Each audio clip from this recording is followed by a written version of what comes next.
Well, hello everybody, and welcome to the 260th edition of the Boxing Asylum Nuthouse podcast. I'm your host, Steve Wellings, and joining me so far this evening, we have three people on the call: Andy Patterson, Ozzy Smith, and a very special guest joining us from the Boxing Coalition.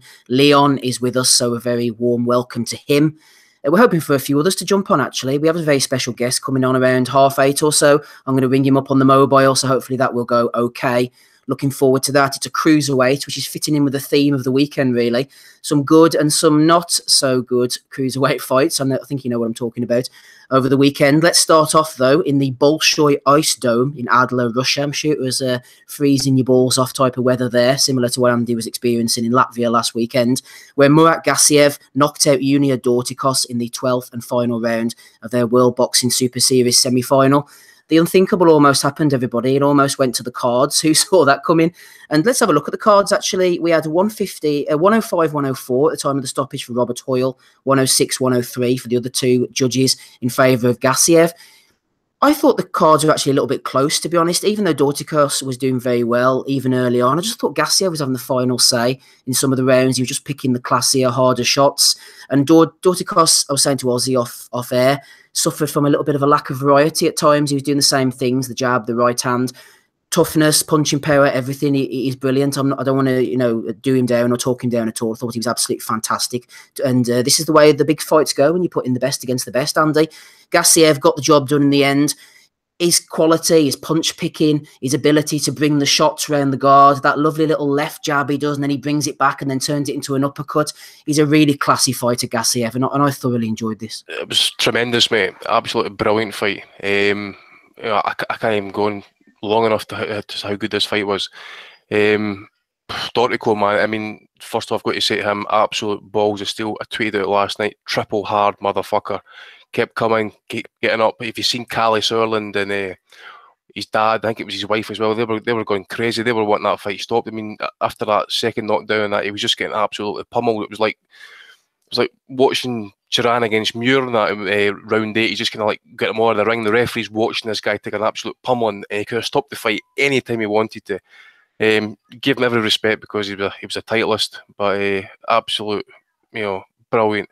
Gassiev was absolutely class, man. Even so composed, never really got emotionally involved. There was some, a couple of times, maybe a few late shots after the bell, and he was just like, pushing it off. It's okay. Sanchez and topping all the time. You got to finish strong. I don't know if they thought maybe it was a close fight. I think I had Gassiev up by 3 at the time of stoppage. If you just talk about the card, Steve, I saw them. If you look at round 3 on judges 3 and 4, they've actually made a mathematical error there, actually. If you want to go back and check it, I think it was something like, I think it was like 10-8 round. They actually kind of like ended up deducting the point off him or whatever it was, but it was just weird. So he got slightly hosed. So those cards were like 116, 103 twice or 3 times, I think, or should have been anyway at least. But Gassiev, man, see that left hook, just the way he was attacking that body. Even though, as I say, you could probably say the rounds were close, but you just look at the quality and the heavy thudding of those shots of Gassiev. That's why I was kind of almost scoring every round for him, because it was like really, really just kind of like changing the kind of way the fight was going to turn out, because DORTICO started quite quick. He was trying to drop hands to the body, trying to kind of get Gassiev to stop. He was moving around, boxing, doing really well, and then he just exploded in the 5th round. It was just said before we come on air there, with that right uppercut, left hook. You're like, oh, you bastard. Left hooks to the body, uppercuts, as you say, right hands, and that. If he's on the back foot, he's countering, shifting weight. Absolutely brilliant, polished performance here last night. There was no emotion involved there whatsoever. But absolutely brilliant fight. I think it was a 6 low Steve off the call there as well. No, so, I'm here. Don't worry. You there, mate? So, as I says, it was a absolutely brilliant fight. No disgrace, was I says, for DORTICO, or whatever you want to pronounce his name, but. As we mentioned last week, I think we need to start bringing a campaign going actually and get these guys Bredis and that on the undercard. Absolutely, these guys deserve another chance of more and put up enough effort for it. And by the way, Usyk Gassiev, bad men, baby. I can't wait for that fight. That is going to be absolutely delightful. I got what I wanted last night. I wasn't really too fussed on who the winner was. I just wanted to see a great fight, a bit of violence, and a knockout, and I got it. I'm happy. Great fight. Not one person can complain unless you watch that Sky card and you didn't have access to ITV4. But other than that, man, I got what I wanted and I'm fucking happy. This is going to be an unprecedented first on here. I think Andy's happy. We're all happy. The whole panel is delighted. This doesn't happen very often, so savour it, dear listener. Richard Swig actually came in with a point of view over on Facebook. He said, I just want to wax lyrical about the Super Series. When was the last time we saw 4 of the top 5 men in their division face each other on consecutive weekends, with the winners guaranteed to face each other, and both fights delivering to the degree these 2 semi-final fights have? It's the best thing in the sport at the moment, and long may it continue. I'm sure you can get on board with that, Ozzy. Also, just thinking of Gassiev's strategy, actually, I think it was the complete example of how to neutralise a puncher. Dorticos was a really big puncher, and Gassiev's strategy, the way he'd sat down with Abel Sanchez and worked it out, taking the shots on the gloves, moving, hitting the body at the right times, throwing shots at the right times. He was a little wild here and there, but come on, you can't stick to a game plan all the time. I thought it was a perfect example of how to neutralise a puncher, break him down, take his will, and knock him out at the end. Yeah, I thought it was a perfectly executed plan. It was a good point that you made. I was going to bring it up as well about the way he took a lot of shots on the gloves.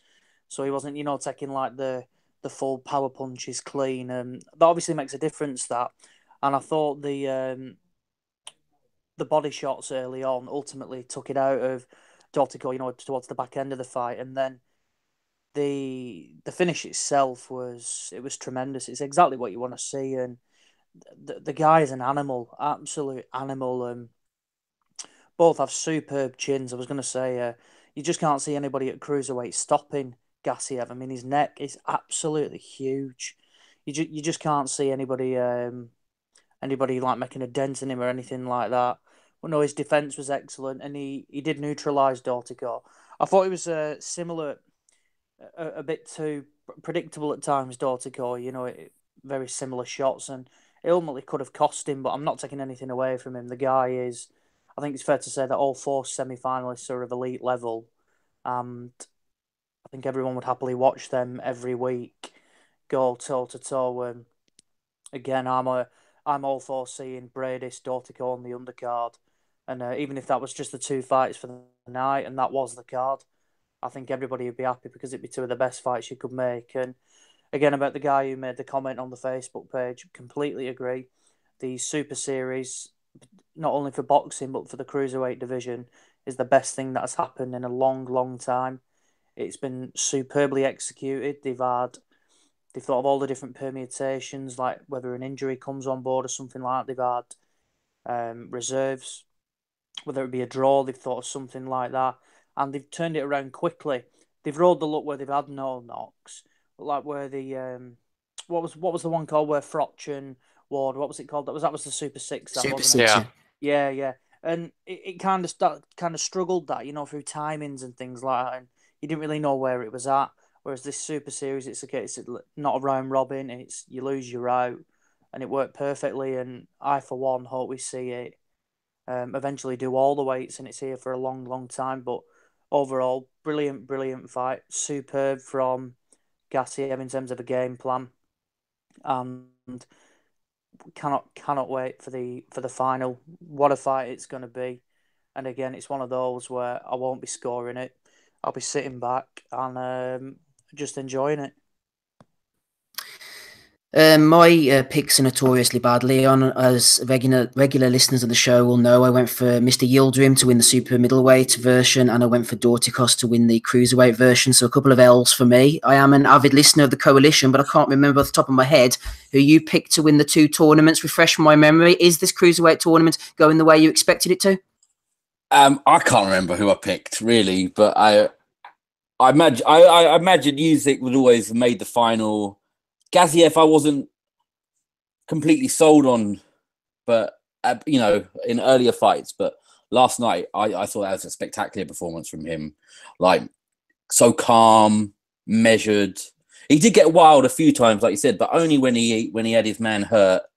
But like, I think we should just be praising this fight and this card on a night where a million cunts watched 2 YouTubers fight, and then you had a BSE card on fucking Sky. This was just we couldn't be happier. Like, no one can complain about this.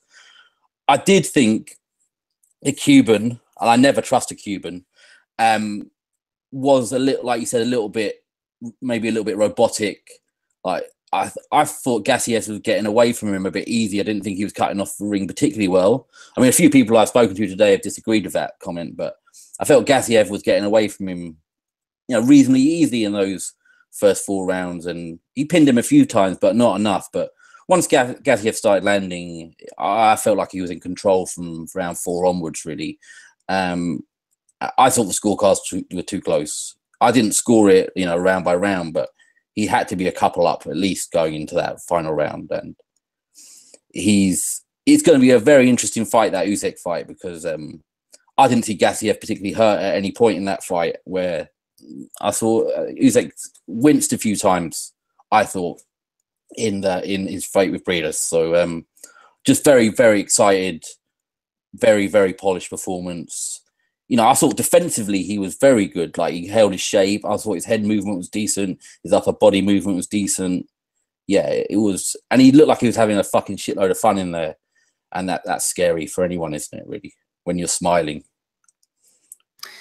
Certainly is, Rob Kelly. When you're smiling and hurting people, then maybe the opponent should be a little bit scared. Andy, just before Rob comes in, do you want to mention something? No, I was going to say, bad man, baby. I'm telling you, these two can't wait.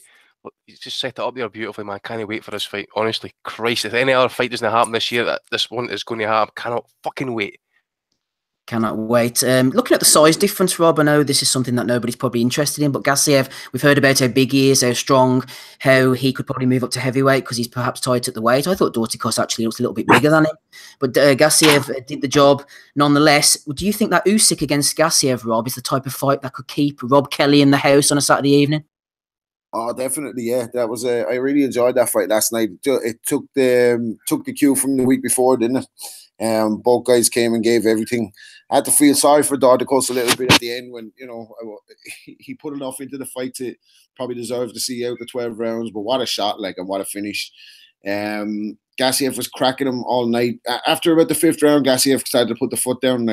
Thought DORTICOS was kind of set a bit of a too high pace for himself at the start. Instead, he probably should have maybe tried to box his way into it a little bit more, but he kind of set the pace. But one thing minor criticism of DORTICOS was it was just straight shots all night. I thought if he had a look, because Gassiev was reading his right hand, wasn't he? So he was leading with the jab, following straight down the pipe with the right hand, and Gassiev was kind of parrying it all night, reading it, and coming back with his own lovely combination to the bodies and the head that we saw in the semi-final as well. So if I had a minor criticism of both of them, I would have said that if DORTICOS was looking to win, he should have maybe let go of his own left hook because Gassiev's right hand was a little bit low some of the time. But that's again a minor criticism. A brilliant fight, probably the deserving guys in the final, definitely. You know what I mean? After a performance like that, but DORTICOS is nothing to be ashamed of. After they both won really. It was and the 4 of them, the 4 semi-finalists all won really, regardless, because they all put Breidis as well, put in a brilliant performance. And yeah, like everybody else said, I'd be happy to see DORTICOS versus Breidis at any stage. And I can't pick a winner. Again, I can't pick a winner between Gassiev and Usyk. Maybe you'd have Usyk edging it, but after last night, you look at Gassiev, you wouldn't bet against anyone or him beating anyone, would you? He just composed. He didn't lose any of his composure. DORTICOS can punch too, you know what I mean? He looked really composed, stayed in the pocket, let his hands go in 2s and 3s as well at times. Really impressed. Really, really impressed. Brilliant fight. Rob, you make a good point about these styles there. We were saying about DORTICOS maybe being a little bit too straightforward at times and not having enough variation. There was a point in, maybe it was round 7 or 8, where DORTICOS, I think he was tiring, Rob. He stopped coming forward as much, and Gassiev started coming forward, and I thought, oh yeah, the fight's over now. But actually, DORTICOS was feinting a little bit. Gassiev was leading, and DORTICOS was countering him, and I thought he had a little bit of success there. So variation maybe would have helped him. I think, look, it's been working for him this far. He learned from this fight. He's knocked over everybody so far, you know what I mean? So he hasn't had to worry about changing his style in any of his fights thus far. He's been able to kind of, just steamroll guys. I think that was the second time into the 10th round or something last night. So he'll come again. He's good, but he will need to vary it, definitely. I mean, somebody can take it. We've shown last night, if somebody can take his shot, he's not that hard to hit himself. So he'll need to work on some things, but entertaining fighter, the KO doctor. So I'd like to see him out again, you know what I mean? Nothing against DORTICOS. And there's no shame in losing a fight like that. That's a fight where, and what I liked about DORTICOS is that even though Gassiev was winning the rounds, and he was starting to dominate the rounds, DORTICOS wasn't letting him have it easy. he'd fire back. You know what I mean? Towards the end of the round, even if it is just those 1-2 straight shots, he was firing back, trying to stay in the fight at all times. And even before the round he got knocked out, how he stayed on his feet, I don't know. That's the thing, mate. See, when he got knocked down, I think the first time he got knocked down, he was up at the count of 5, and then the second time he was up at the count of 4. Yeah, so it could be experience. He might take a knee the next time, but like, I mean, you know, it was only one winner at that stage anyway. Once that was a cracking shot, like, you know what I mean. So, but just, you know, brilliant fight, 2 brilliant fights we've had in 2 weeks, so we can't really be complaining these days as boxing fans. We got to be things around the up there. That's a brilliant advertisement for the sport. I would like to see this tournament move to the 54-pounders eventually. That'll spice things up. See, Tom Crazy is saying he's heard good word that the next one lined up possibly 175, and that's just looking even better as well. That's going to be cracking, man. They should do it because they did the super middles and the cruisers at the same time, so they should do the light heavyweights and light middleweights at the same time. That'll be unbelievable. But can you get all the good guys? That's the problem with that division, I think. Yeah. They're spread out, aren't they? 154 or light heavy? Light heavy. If you look at the top 8 guys, you've got Kovalev, Stevenson, Jack, Barrera, Bivol, Beterbiev, Alvarez, and Gvozdyk. Money talks as well. Yep. Yeah, money does talk. If it takes a few quid to get the fights made, then I'm all for it. But we've identified the problems in the past. If you've got like the likes of featherweight, say, for example, you've got Santa Cruz's, Mares as an example, or the bigger guys, they can make the good money elsewhere, Ozzy. Then they might not be as keen to get involved in a tournament. It's like the cruiserweights. It pulled them out, you know, and into the money things. We've said this before. I don't think Stevenson would go into it. Yeah. He's been murdered to pin down for anybody. Never mind enter a tournament where he actually has to fight live bodies. I know the Badu Jack fight is happening, but if it wasn't, you'd have no reason to say go into it. I think a few of the others would. I'd be shocked if I wouldn't. We'll have to wait and see, won't we? Like I said, the millions of pounds that are on offer, you think, well, I mean, what are the 2 finalists set to make here? I think you get prize money as well as a standard purse, don't you? Yeah, but somebody mentioned last week as well is apparently, you know, you got a kind of flat rate or a kind of guaranteed purse depending. Well, really, if you put up, for example, Groves' experience in a world championship, you expect them to kind of like obtain a little bit more compared to Jamie Cox. Eubank would maybe trade on his name a little bit. His dad's the bargaining position, that type of stuff. So I think, you know, but the purses are no sweetie money. Like, I mean, it's really good money for what I'm hearing. I'm not going to even pretend that I know how much money they're talking about here, but you know, there was some people were mentioning like anything between $2.5 and $3 million for the final. Wow! But you got to imagine that Caller's getting wedged up going to Saudi Arabia. He was in Russia last night, mate. He was in Russia last night. No, but the final is going to be in Saudi Arabia, isn't it? They're going to pay. They're going to pay him to have that fight there. They're going to wedge him up. I'm sure of that. Yeah, I said this last week. There's a reason they're going there to pay for it. Yeah, there's no affiliation to that country whatsoever with any fighters whatsoever. So they've put up multi-millions just to get this, no doubt about it. And like I said, it's probably funded the tournament. Yeah, I covered the losses because last week and last night the arenas weren't sold it. Very cynical, Ozzy. When I think boxing, I think your call. I think Kronk. I think Saudi Arabia. Yeah. Well, the Callum Smith Scotland one that must have done about 1,500 tickets tops, something like that. So they would the purses we're talking about. It must have lost an absolute fortune. So, like I said, these people are obviously putting up huge amounts of money, and there's no American TV either. You know where that could get them a few quid. Can't believe it. Nobody picks it up. Somebody said in the chat there, actually, apparently Heyman blocked the US broadcast of this fight. I know he's got all his airtime, but he can't fucking do that shit, surely? I think a lot of that stuff's overplayed, like the amount of money you make off TV channels. I don't know if it's like game-changing money, really, in the grand scheme of things. The amount of stuff he's having to do for these things, like using that US thing, I don't think it's going to be... I think he'll make more money off the Saudis, personally. Like, I mean, the Yanks have been raging about this, but you can watch all the fights on their website in the States, can't you? Like, you can get to it. They're all like Facebook and that. Yeah, it's all there available, but they still seem to be fucking raging about it. I'm all for it. Like, if this sets a precedent for boxing. This is what we've been crying out for, really, for the best to fight the best in each division and avoid all of the alphabet titles and stuff like that. I think this is, if this sets a precedent, I start to see these tournaments popping up in each division, and even if they mimic it in the States and go and make their own tournaments, as long as you're having the best guys fighting the best, like, we can't complain. And Champions League of Boxing sounds good to me. But all the belts were there last night, over the last 2 weekends, haven't they? All 4 of them were there. Mm. Yep. Now 2 guys have got two belts each. It's set up perfectly. But you got to worry for Callah's heart if he's going to do every fucking single weight division. Like, he might not last.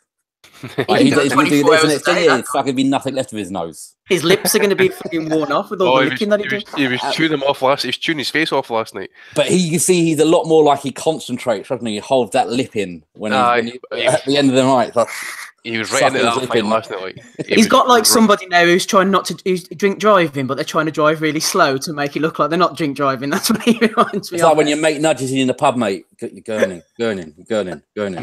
Oh, yeah. Sorry. Right, boys, we have a caller on the line. Let's get them straight in before we get our special guest on. Not one Rob, but we've got 2 now. Rob Barnett, occasional caller to the show. Rob, what's happening? What did you think of last night's action? Can you guys hear me or not? We can hear you. Yeah. What a fight last night. Hold on, have you got me on in the background, Rob? Turn me off. We don't want to hear me. We want to hear you. Mute YouTube. I know, I've been trying to work this out. No, you need to mute YouTube. Yeah, mute YouTube in the background, and then we can just hear you. What you got a hood on for in the house? Must have a leak in the roof. Heavy come down. He's sitting there with the fear eye. Just mute YouTube, Rob, and unmute yourself on Hangouts. This is going well. Come on, Rob. You've been on before. Go ahead. Yeah. God, what a fight last night. Excellent fight. Fought DORTICOS at the first 4 out of the 5 rounds. But you could just tell the body shots were taking their effect, couldn't you, on DORTICOS after that. The final, still going to have to go with Usyk, I think. Purely based on athleticism. Do you think he's going to work too hard for Gassiev, Rob? I can't split him, man. I wouldn't rule out Gassiev after last night. Gassiev has kind of like very fast hands for a cruiserweight, and he seems to have hellacious power as well. Like, so I'm all for it. Look at the best, whoever the best guy is, I want the best guy to win. So on the night we'll see, but I don't particularly favour either of the 2 of them going forward. I'm just happy the way this tournament's after playing out. I'm still riding the music, like. Hope it's not a stinker, you know what I mean? I doubt it will be with the 2 of them, though. You know what I mean? It's not good. Like, if the fights in the build-up have been anything to go by, it's going to be an absolute cracker. And they both have to live up to their own last performances now, don't they? So they both know mistake in going into this. It's going to be an absolute cracker. And you could just see Gassiev catching music or something like that, and he's like, I feel boxing chaos, and he just goes in for a fucking tear up or something like that, you know. Yeah, I mean, there's a couple of ways it could play out. Hopefully, like, not one of them doesn't take like a boxing approach and gets tactical, that they just stand there now and trade it out, like, see who's got the best chin. But loving this, I don't know, I think, like, I love the way Gassiev drops that left hand to the body and follows it with the kind of uppercut through the middle or around the way. But I think if you punch with him, you have a chance of kind of catching him, you know what I mean? So maybe they'll be working on that. Like, but yeah, really good fight. Just bringing in our other Rob Barnett. Who did you have to win the tournament before it started? Is it playing out the way you thought it was? Rob? Seems to be having a few technical problems getting Rob on, so we'll move on and try and get our special guest in. Oh, here's Rob now. You've unmuted yourself, Rob. Go ahead, Rob Barnett. Sorry, mate. My fucking phone's playing up. I had Usyk to win it. After seeing that fight last night, if Usyk wants to win the tournament, he has to stay on his toes. He can't trade with Gassiev, in my opinion, because Usyk's been hit quite a lot in the last 2 fights. And that fight with Bradis was a very, very good close fight. Usyk should win it, but he can't stand and trade with Gassiev. Gassiev isn't going to get knocked out, is he? The guy's a fucking brick. But to be honest, I'll listen to the... Hello? No, I was going to say, just finally, before we bring in our special guest, do you want to give me a prediction for Groves versus Eubank in the super middleweight tournament in case we don't hear from you? I've got Groves to win it, but he has to start fast. If he doesn't start fast, he'll lose. Groves to win it, says Rob. Excellent stuff. Thanks for having you on. What's your YouTube, your Twitter, sorry, if anybody wants to follow you? Rob Barnett 86. I just like to troll Tony Betty, basically. So yeah, jump on board. Excellent stuff. Thanks very much, Rob. All the best. Am I the only cunt who's blocked by Bellew? Everyone else seems to be allowed to fucking have a go at him, and I'm the only one who's fucking blocked by him. I said last week he actually unblocked me. I was actually just sitting, just like scrolling through YouTube and that, and I noticed I can read his comments. I thought I was blocked by him. I went and checked it out, and he's actually unblocked me for some reason. So he's a weird man. Don't worry, we'll be coming to Bellew very shortly whenever we're doing the okolie-chamberlain. Andy, I'm going to ask you a question here, and while you're giving us a quality, in-depth answer as usual, I'm going to ring up our special guest, if that's okay? I'll try. Okay, well, you can segue off, as I like to say, if you wish, but this is a question that came in from Marvelous Mendo on Facebook. He said, if this is tournament boxing on a professional level, then can you imagine a world, Andy, where there is no such thing as a WBC or an IBF or a WBA or a WBO, but instead a biannual World Belt Championships or a European Belt Championships? So we're basically replacing the belts with these type of tournaments. What do you think about that, Andy? Could that work? What's the start of the question again, mate? We get rid of the normal championships, the IBF, WBC, WBA, and instead... Top 8 fighters in I'm assuming that's what he means. I'm not sure how people get in or out of this tournament, but instead we have these tournaments instead for the belts. I'm assuming you have to win, eliminators and stuff to get into them. We haven't thought this through, but he's basically talking about getting rid of the belts and having these type of tournaments in place of the belts. It's a good idea in principle, I suppose, but I suppose if you bring the belts into effect and stuff like that, at least you then know you're going to get the 4 champions into the, because obviously we've got the cruiserweight. Fuck Lebedev after that situation. Yeah, I think, obviously the belts are here to stay. They're even fucking morphing elsewhere and stuff like that. So they're not going to go anywhere unless the fighters stop paying these ranking and fees and stuff like that. The belts are here to stay. So if I can get them into the tournament, fine and well, because we all know, there's a plethora of titles out there. They're all calling themselves world champions. Interim, recess, emeritus, all this bullshit tin pot titles. If I can get the 4 main ones in, good and well, we can get an undisputed unified champion. And it says, just look at the, obviously, again, the cruiserweight division, it's been absolutely amazing. They even think, we haven't even discussed it yet or even mentioned it, that, the winner of this final potentially is going to be pound for pound. So you got to say that this is definitely the way to go. I agree, light heavyweight, I want to see that one come up next. I like to see, again, we need to get 154 sorted out badly. I like to see some of the lower divisions as well, like light flyweight, super flyweight, potentially get in there as well, because there's a couple of good action fights in there as well.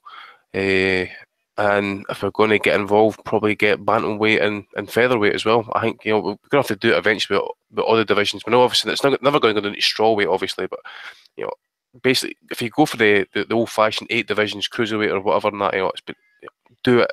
It's been absolutely amazing. Brilliant stuff. Thanks very much, Andy. Now joining us on the call on the mobile phone, we have a very special guest. We've been talking cruiserweights this week. It's a cruiserweight heavy show, and we have the current British cruiserweight champion, Matty Askin, on the call. How are you, Matty? I'm very well, thank you. Thanks for having me on.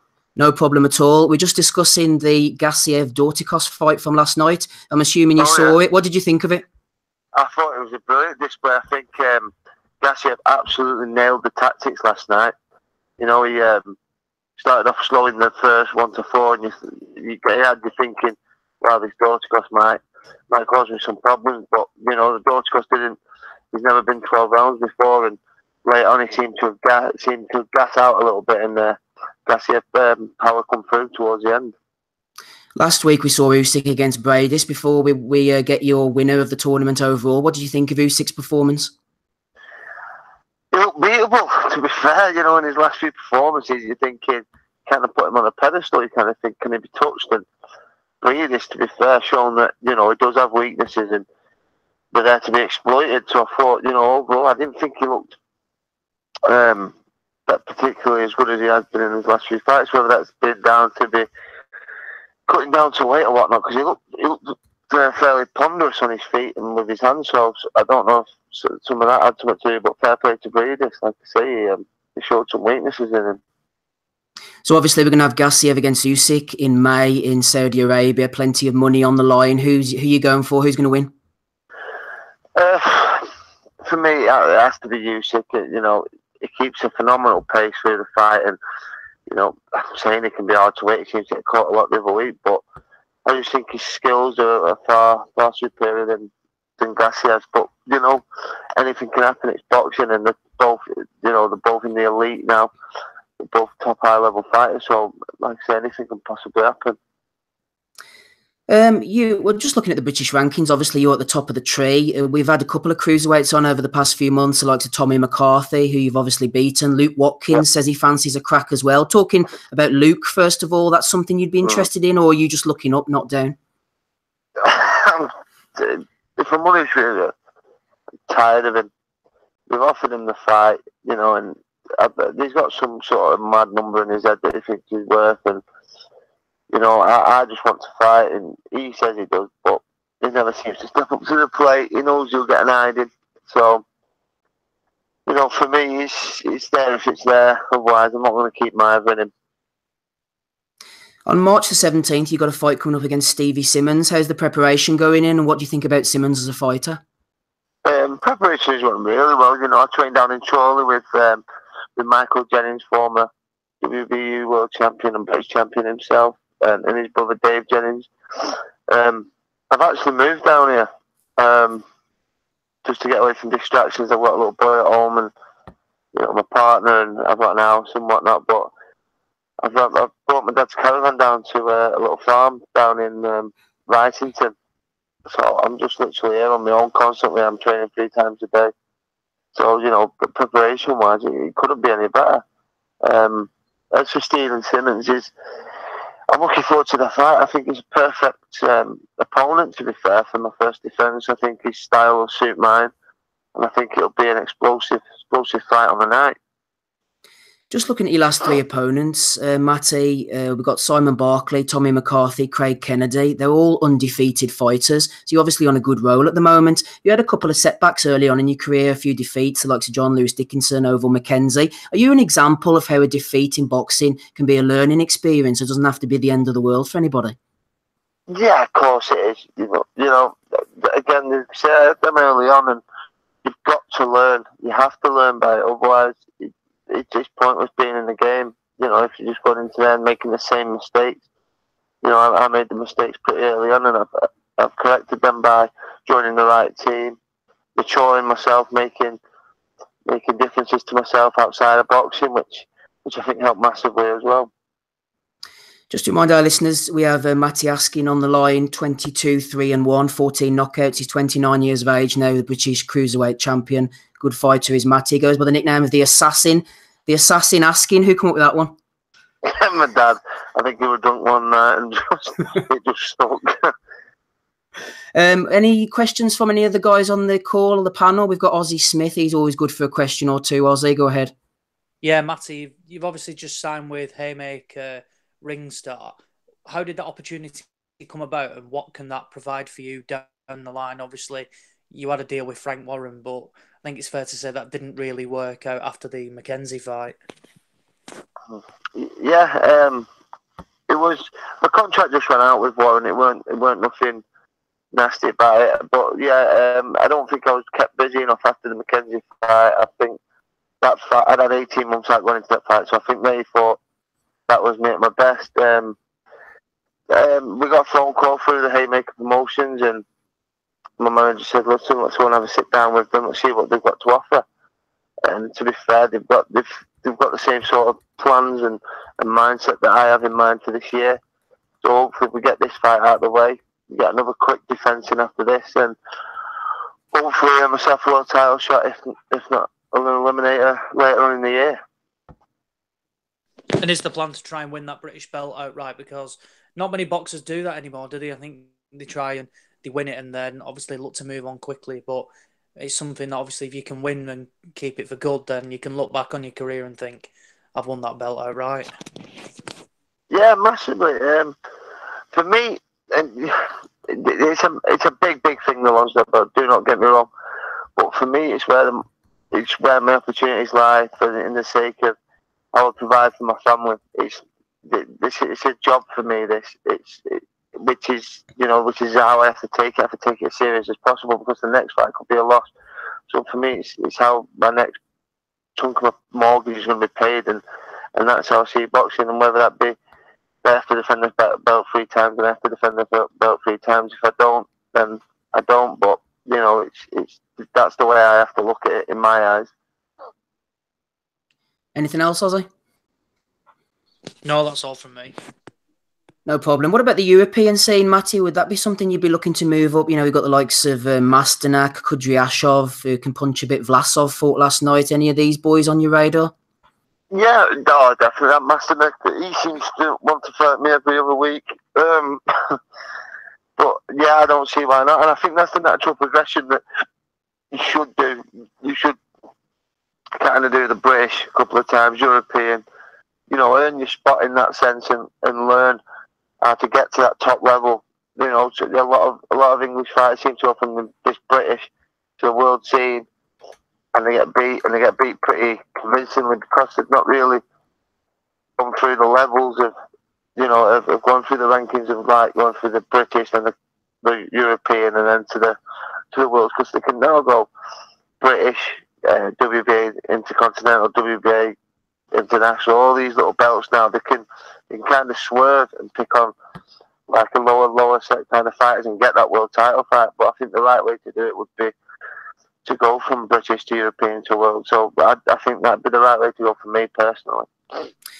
Final question for me, Matty, and we do thank you for coming on and joining us this evening. Lawrence Okolie and Isaac Chamberlain fought last night. It wasn't the best fight, but I mean, fair play, I suppose, for them putting it on. Do you think that Okolie's size and his awkwardness, it just completely sort of confused Chamberlain, really? Do you know what?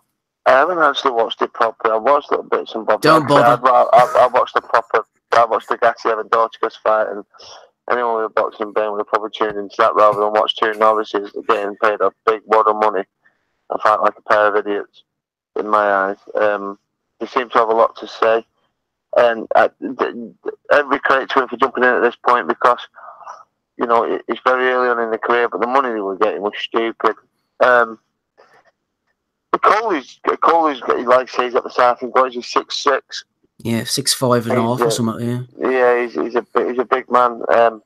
But I think he said himself last night in an interview that he's just not ready to get up to this level just yet. He's got a lot of improvements, and that shows a lot of maturity on his side. That he's seen a lot of flaws that need corrected. So if he gets them sorted, then he could be a good fighter. Chamberlain's still got a bit to go back now. Obviously, he faced a loss last night, but it won't do him a lot of harm. Like I say, I think he's had 9 fights or something, so he's still got a long way to go yet, and that'll not affect him too much. If they put somebody with your experience in against the likes of an Okolie from a professional fighter's point of view, how would you deal with somebody like him? He'd just be on his back in a couple of minutes. As simple as that. There's no other way about it, if I'm honest with you. He's seen the flaws himself now. If he can see some, I've seen a lot. So, me personally, I don't put it on him, and I just don't think it'd take very long. So, it'd need a stretcher anyway, and that's for sure. Matty, is there any social media or anything? Did you do that you want to plug or anything like that? Yeah, I've just started, so everyone have to bear with me. But I've got Instagram, which is Matty Askin Boxing. I've got Twitter, which is Matty Askin, I think. I'm not too sure. I need to do it better. And just the Facebook usual, and Snapchat is I don't have a clue. But other than that, I'm getting used to it, and the people, just searching that, and I try and spend as much time answering questions and whatnot for them. Brilliant. It's great to have you on Twitter, though. It's a fucking cesspit. Yeah, Leon's right. Stay off Twitter. It can be a bit of a shitfest on there, Matty. Cesspit. Yeah, definitely. I know. No worries, boys. Excellent. Thanks for your time. We appreciate it. All the best. All the best, pal. Cheers, Matty. Thanks, bye. As they say, Matty Askin now on the call. Thanks for Ozzy for sorting that out. Another guest, another week. Great stuff. Where are we? Andy's back with us. While I try and hit up some questions, Andy. Diego Higa got a win against Mr. Fuentes. First round knockout. Did that happen this afternoon, Andy? I think it was, mate, or early this morning. I think it was first round knockout, as you say. I don't know if anybody saw the weigh-in, but Fuentes is massive. I think he's been doing it fine at light flyweight against I think he's Dean Nietes. I think he might have fought him twice actually. Big long body in the guy. He just sunk a fucking left hook, right hand, right to the pit of the stomach, and he just folded. He is going to be a wee monster. I think there's also talk now about maybe moving up to 115. So super flyweight going to start stacking up as well. This is when we're going to need this tournament, baby. Get it on the line.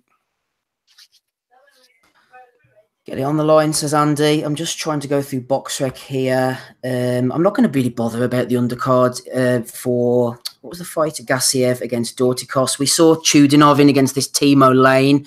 Wasn't any great shakes. Vlasov against Duradola. Duradola actually reminds me a bit of Oval McKenzie. Andy, he looks like a big scary dude, and he can put it on you and he can upset you, but at the same time, you can push him back and hurt him, and he seems like the type of guy who'll go.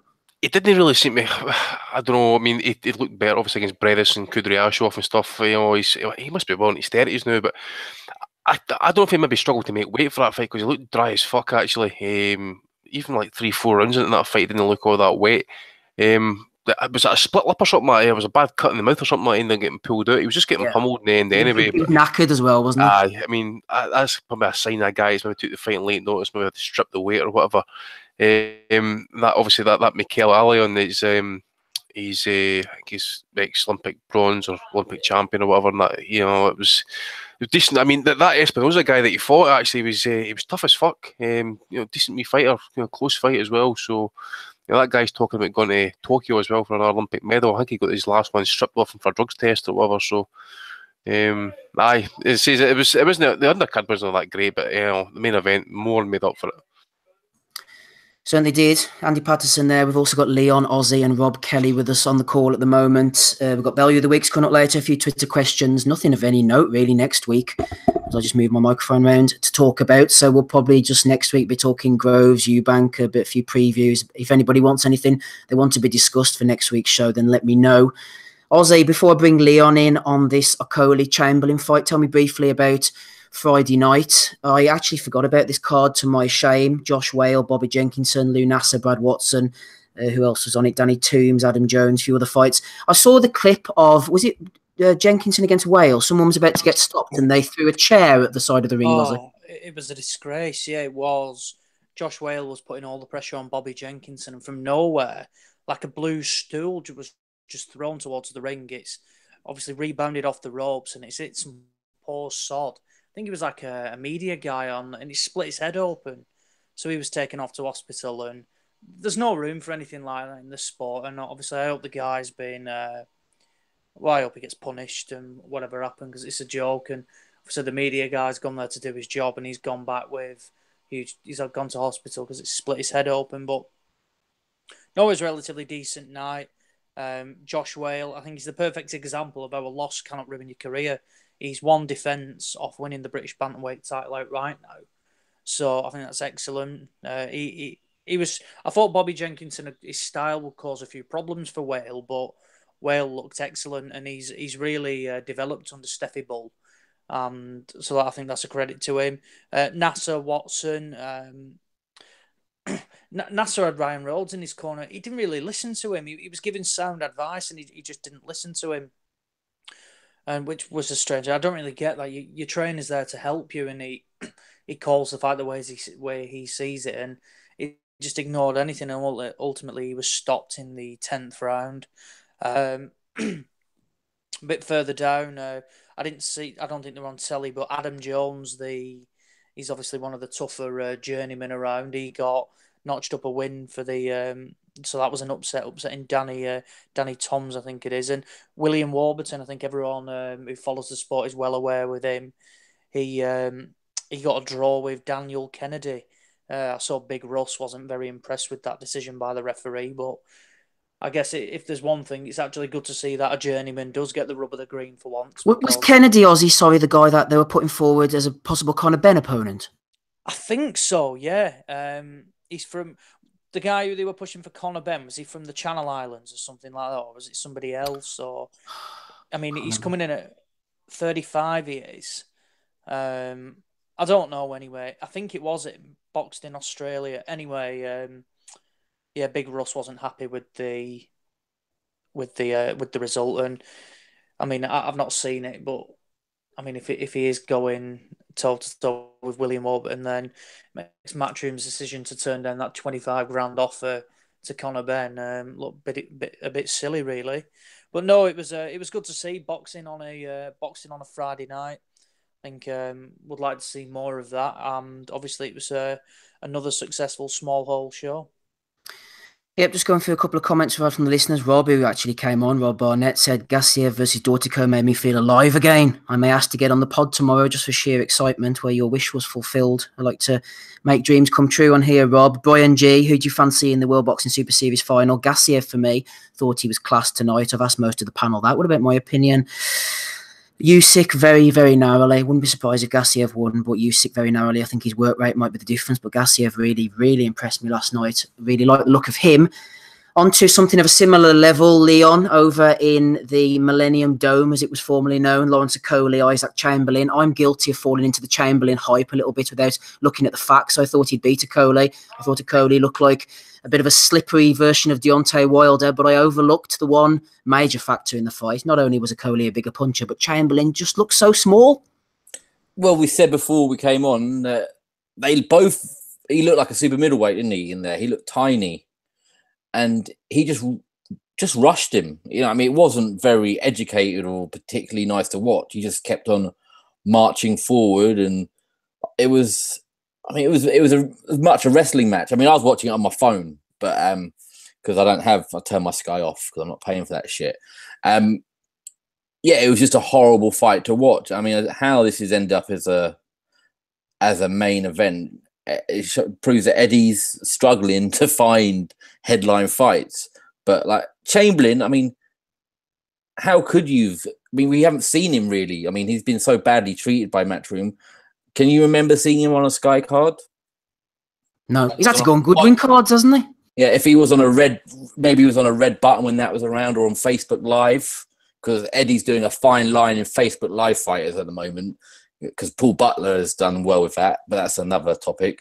But it was built up into something that it wasn't. I mean, I think Ozzy said it was an area level fight. I mean, at best, it didn't even look as good as that from what I was watching, and it's just been sold something. You know, it's Emperor's New Clothes again with Eddie. I mean, you build something up, you say there's beef, and people just lap it up. It was a peculiar fight to watch. So going back to the actual fight, it was, you know, Okolie's just not very good, but his size worked and his physicality. I thought he was very rough in there. I think that first knockdown, was that a knockdown, do we think?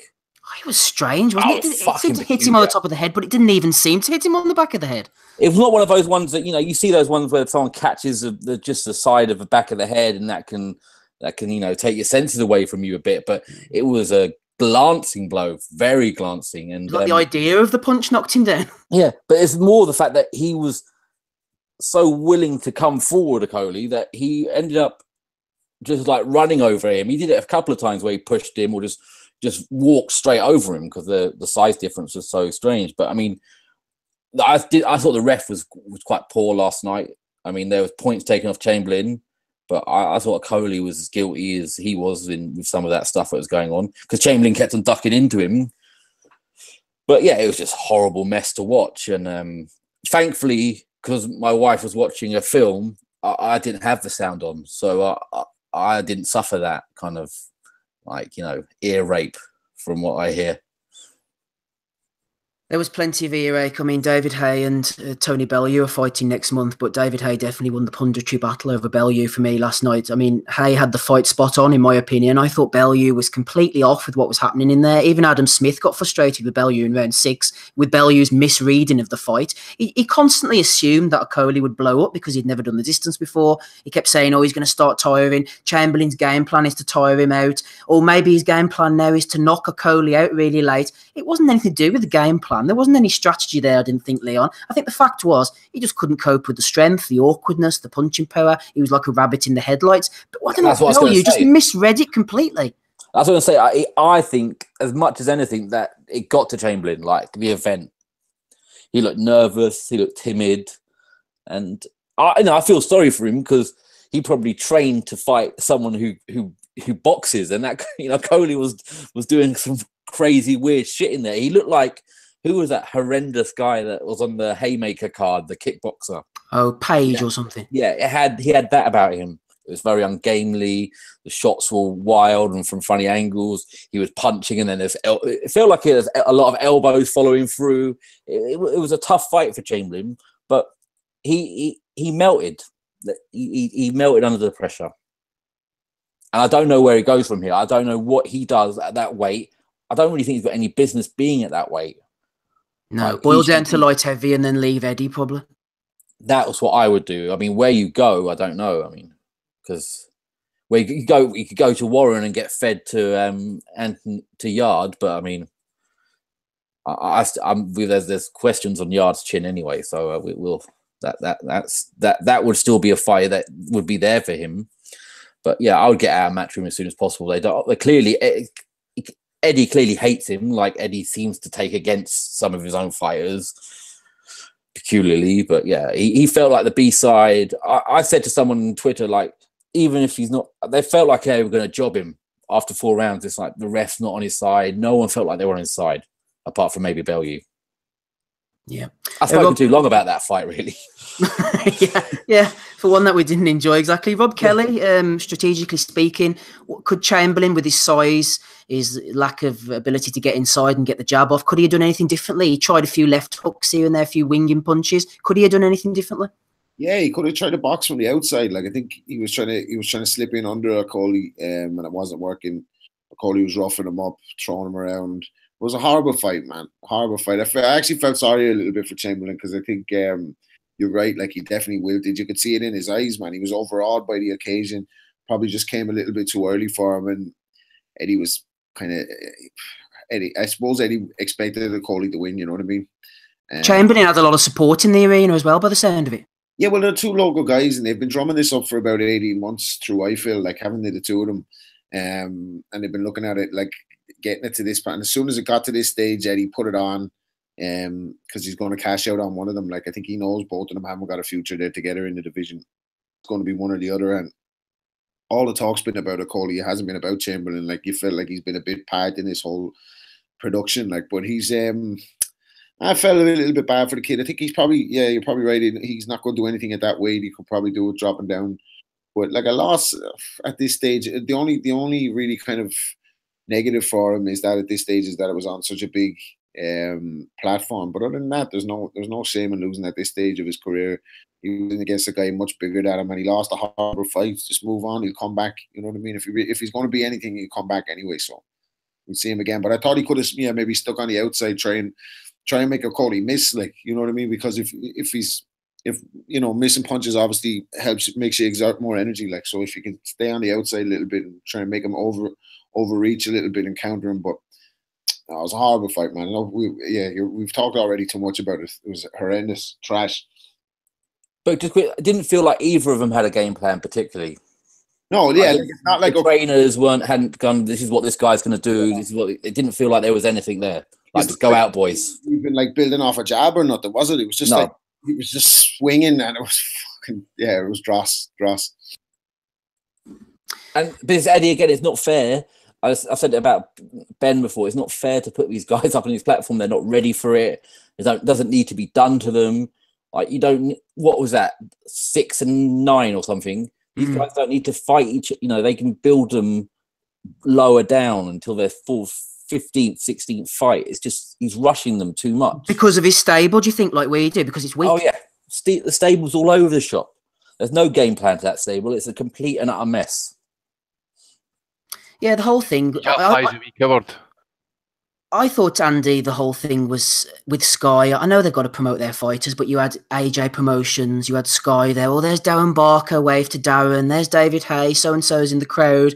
You've got Spencer Oliver. All Talk Sport are here, and Anthony Joshua's come in the ring. The whole thing felt very incestuous, Andy. I can't think of a better word than that. They were handing out free tickets and stuff like that just before the fight or before the event started. What happened with the press again? They were even bringing people on press row or fucking them up the back and stuff like the fill the seats.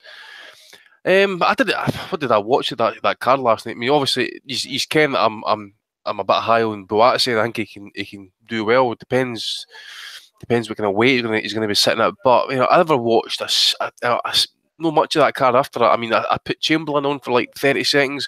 I was watching some of the comments on Twitter at the time. I'm like, oof, this isn't going to be worth the hassle. I maybe saw a minute of each round at Cheeseman against Jones. It looked like Cheeseman was having a bit of a tough time. Decent jab, I suppose, at times, or he looked to box. I only watched like a minute each round, but somebody posted on Twitter saying that the scorecards were far too wide. They say that was a wee disservice to Jones. I don't know how true that is. Who else did I watch? Bellotti, Jones. I don't remember. I think I might have seen the left hook that put Jones down the first time. With kind of delayed reaction, and I think that was it. Who was the big heavyweight? It was not a heavyweight fight in the eye. Was it Webb? Nick Webb. He was supposed to fight Darch, wasn't he? But he got some Eastern European. That was a quite a vicious knockout. But wasn't he fighting anybody? I mean, was it 3-4-1 or something like the fucking record was? What did he say about that card? I mean, we mentioned it just before we came on air. We've mentioned it before. Plenty of people say the same thing. I was just repeating ourselves, but every decent fight or what we think might be a decent fight is getting held back for pay-per-view, and these regular cards are getting stacked with absolute shit. He's got too many dates, too less fighters, and not enough. It's to say, well, you've got Edwards and what's his name kicking off shit now. Edwards and Yafai, right? That's going to be contrived. We've had this shit has been contrived upon and put on top of us. You had, who was it, Tommy Coyle and that dressed up as Batman and Robin. Where the fuck are we going here with Matchroom, by the way? Was it fucking WWE fucking circus act we're going to be getting? It's absolute shit. Eddie needs to up his game here, by the way. Okay, he's got Joshua in it, a decent fight, and he has a decent fight ahead on there this year or something like that. I forget when, but he's need to up his game badly here. And you can get all these Matchroom fans and stuff like that, saying, oh, fucking Frank Warren doesn't sell fucking tickets and that. Well, Eddie didn't sell many tickets there last night. And at least fucking Warren Pitt's on, semi-competitive fucking fights instead of this contrived bullshit with fucking costumes and that. Next minute we'll have fucking fighters fighting with the fucking strings hanging for their arms and fucking face masks and shit. Tito Santana jumping in the fucking top rope. That's fucking pathetic. But I tell you the one, Warren gets a lot of grief, and I've been to plenty of Warren cards over years, and he gets a lot of grief. But I tell you the difference between going to his cards is that his fighters sell tickets. So you go to his fights, and it's made up of people who are there to support fighters. You go to Matchroom cards, and it's people who are there for a fucking night out. They're darts fans. That has been coming for years and years. But Warren cards, at least they're fans of the fighter. That's what I've noticed recently. He's got good kind of lower level kids, but they've all got 200-300 mates with them, or people, or they've sold tickets in their town. It's a very different atmosphere, a Warren card to a Matchroom card. Ozzy, just before I bring you in, you might actually remember this guy. Leon was mentioning some of the worst fighters he'd ever seen. I remember a prize fighter back in 2010, and I've just looked it up so I can remember this. A 6'6" fighter of Pakistani origin from Batley in Yorkshire called Zahid Kahoot. He ended up with a 5-6 record. He fought Mark Krentz in the prize fighter that night. I think he had about 5 fights at that point. And technically, you think Okolie's bad. You want to see this guy, Ozzy, Mr. Kahoot. He was one of the worst fighters I've ever seen. But that's a bit of a tangential point to carry on. Yeah, well, I don't remember. The name rings a bell, but I don't think I remember seeing him box live. But no, the card itself, I think somebody made a point of that they shouldn't have been matched. I didn't mind them being matched. I think you've got to give Hearn credit that you've got to admit pre-fight, as much as it should never have topped the bill. I said last week it was an area level fight, English level at best, and it didn't pull up any trumps. It was pretty poor. But I don't mind seeing these lads getting matched at this age. That we've seen before. My mate Jack Catterall boxed Nathan Brough for a Central Area title. Jack was, I think, 8-9-0. Brough was 10-0. And I think everyone was happy to see that.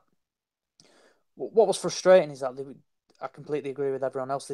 That this false hate for each other and that they can't stand being in the same room, etc., things like that.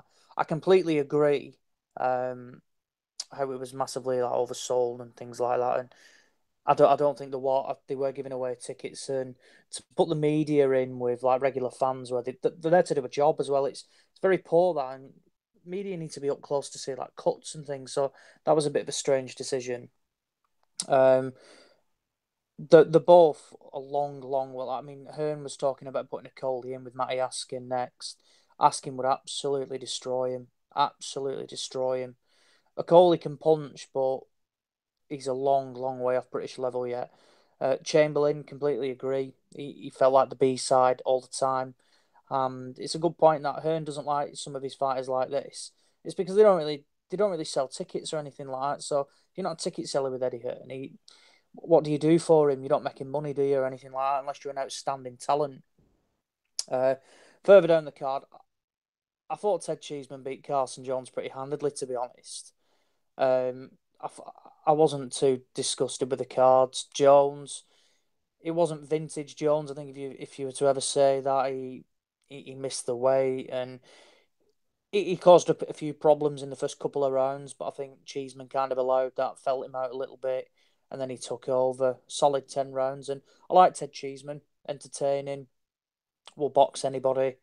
I would have liked to have seen him in with James Metcalf for the British title. Hopefully that can be made further down the line.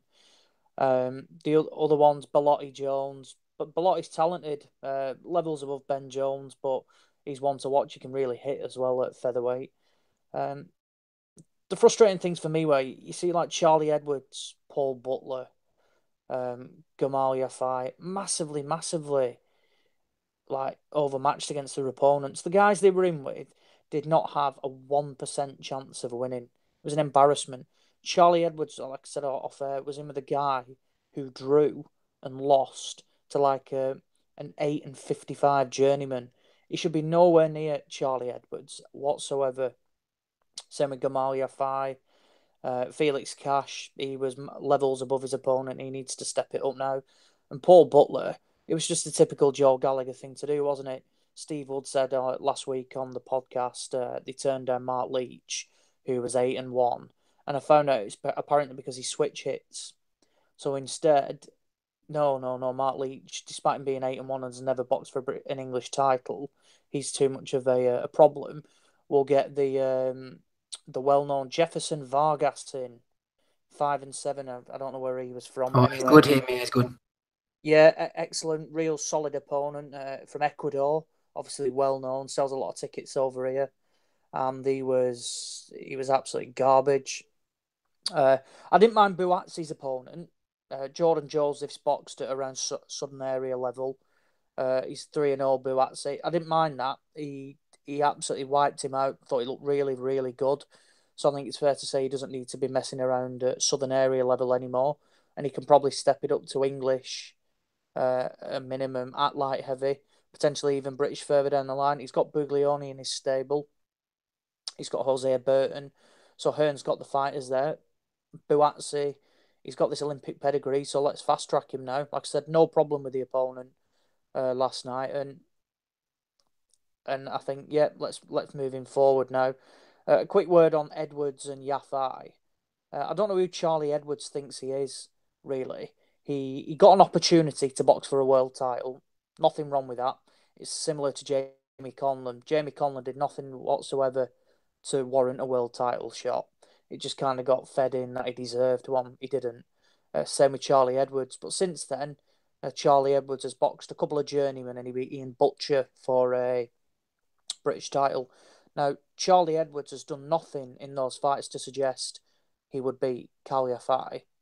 Absolutely nothing. But it's this British mentality now. It's that, all right, well, we've got a world title holder as British, so I deserve a shot because he's the same weight as me. No, you don't. Not at all. World titles you should have to work for them, not handed to you. Go away, beat some meaningful people. This is Charlie Edwards who ducked Andrew Selby twice.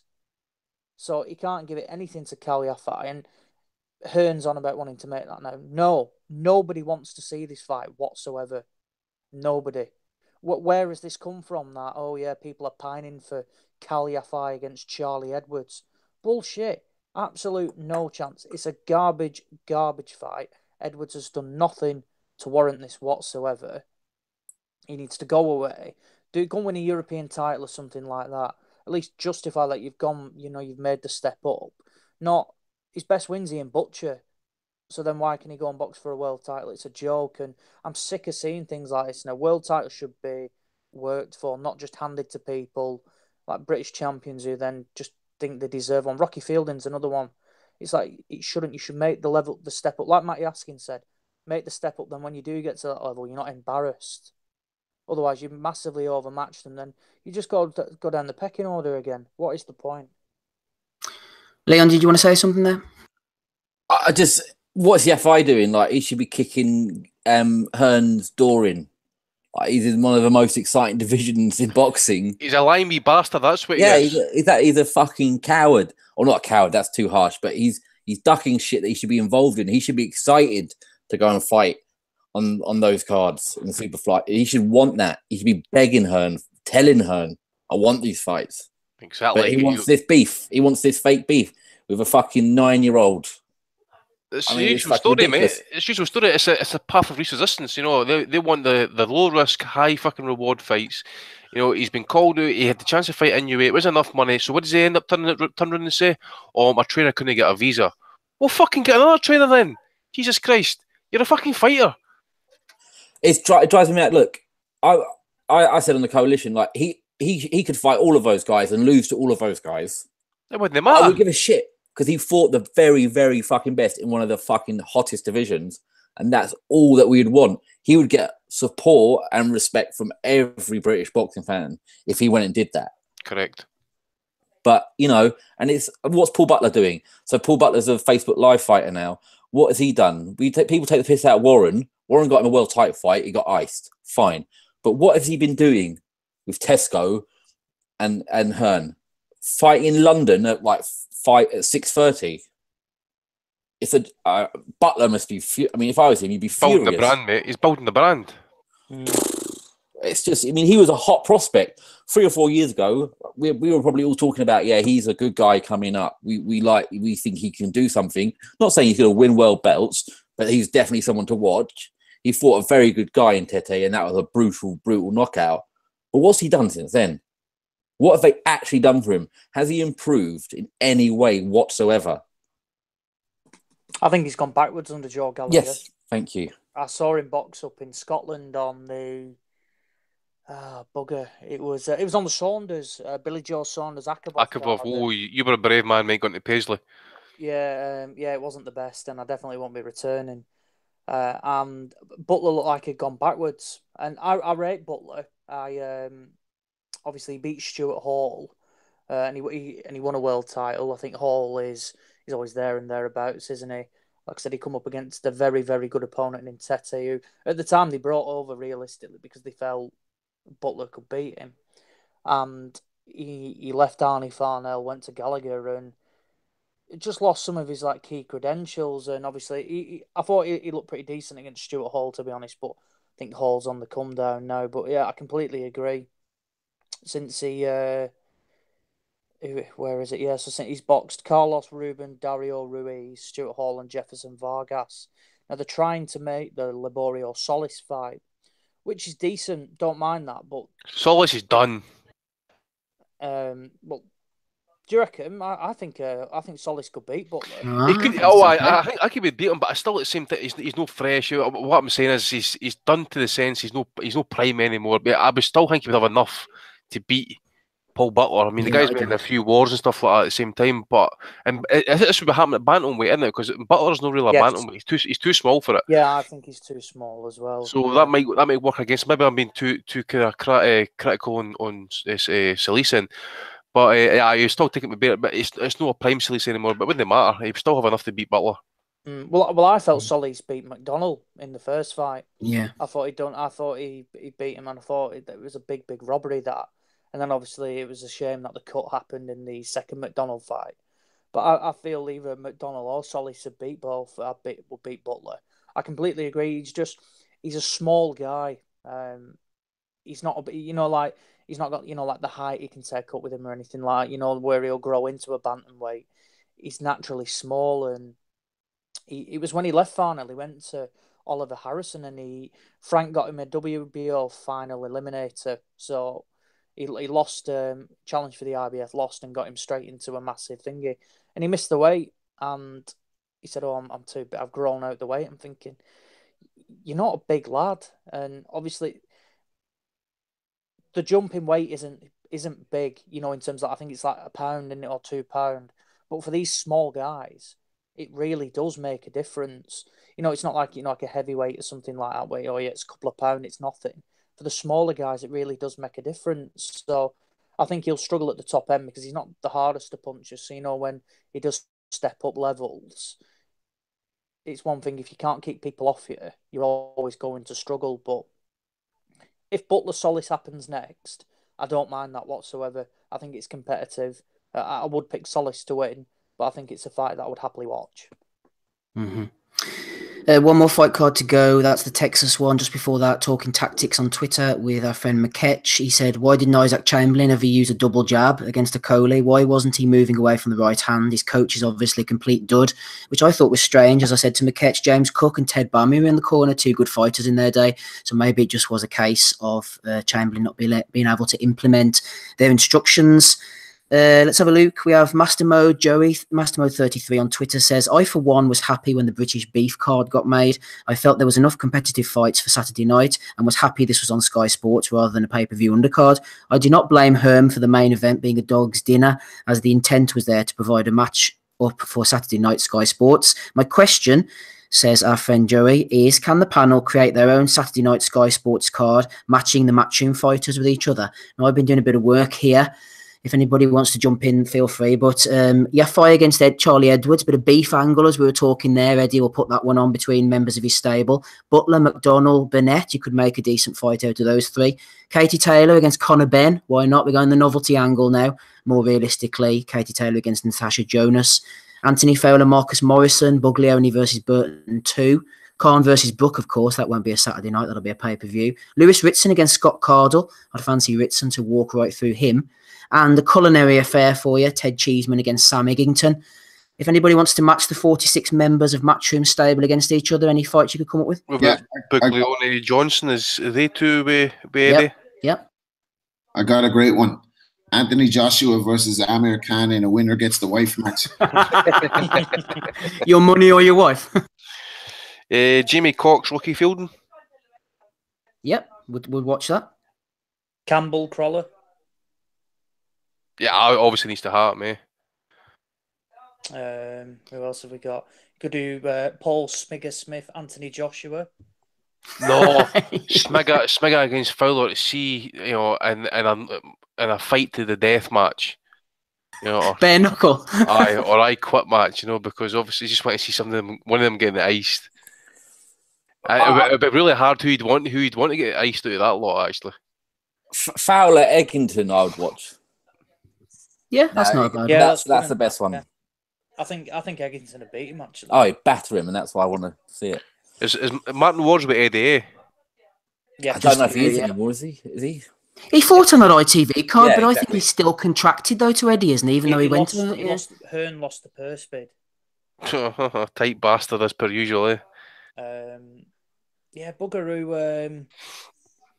Who's the who used to manage Tommy McCarthy? I've got complete. Pat McGee. Yes, he won the purse bid.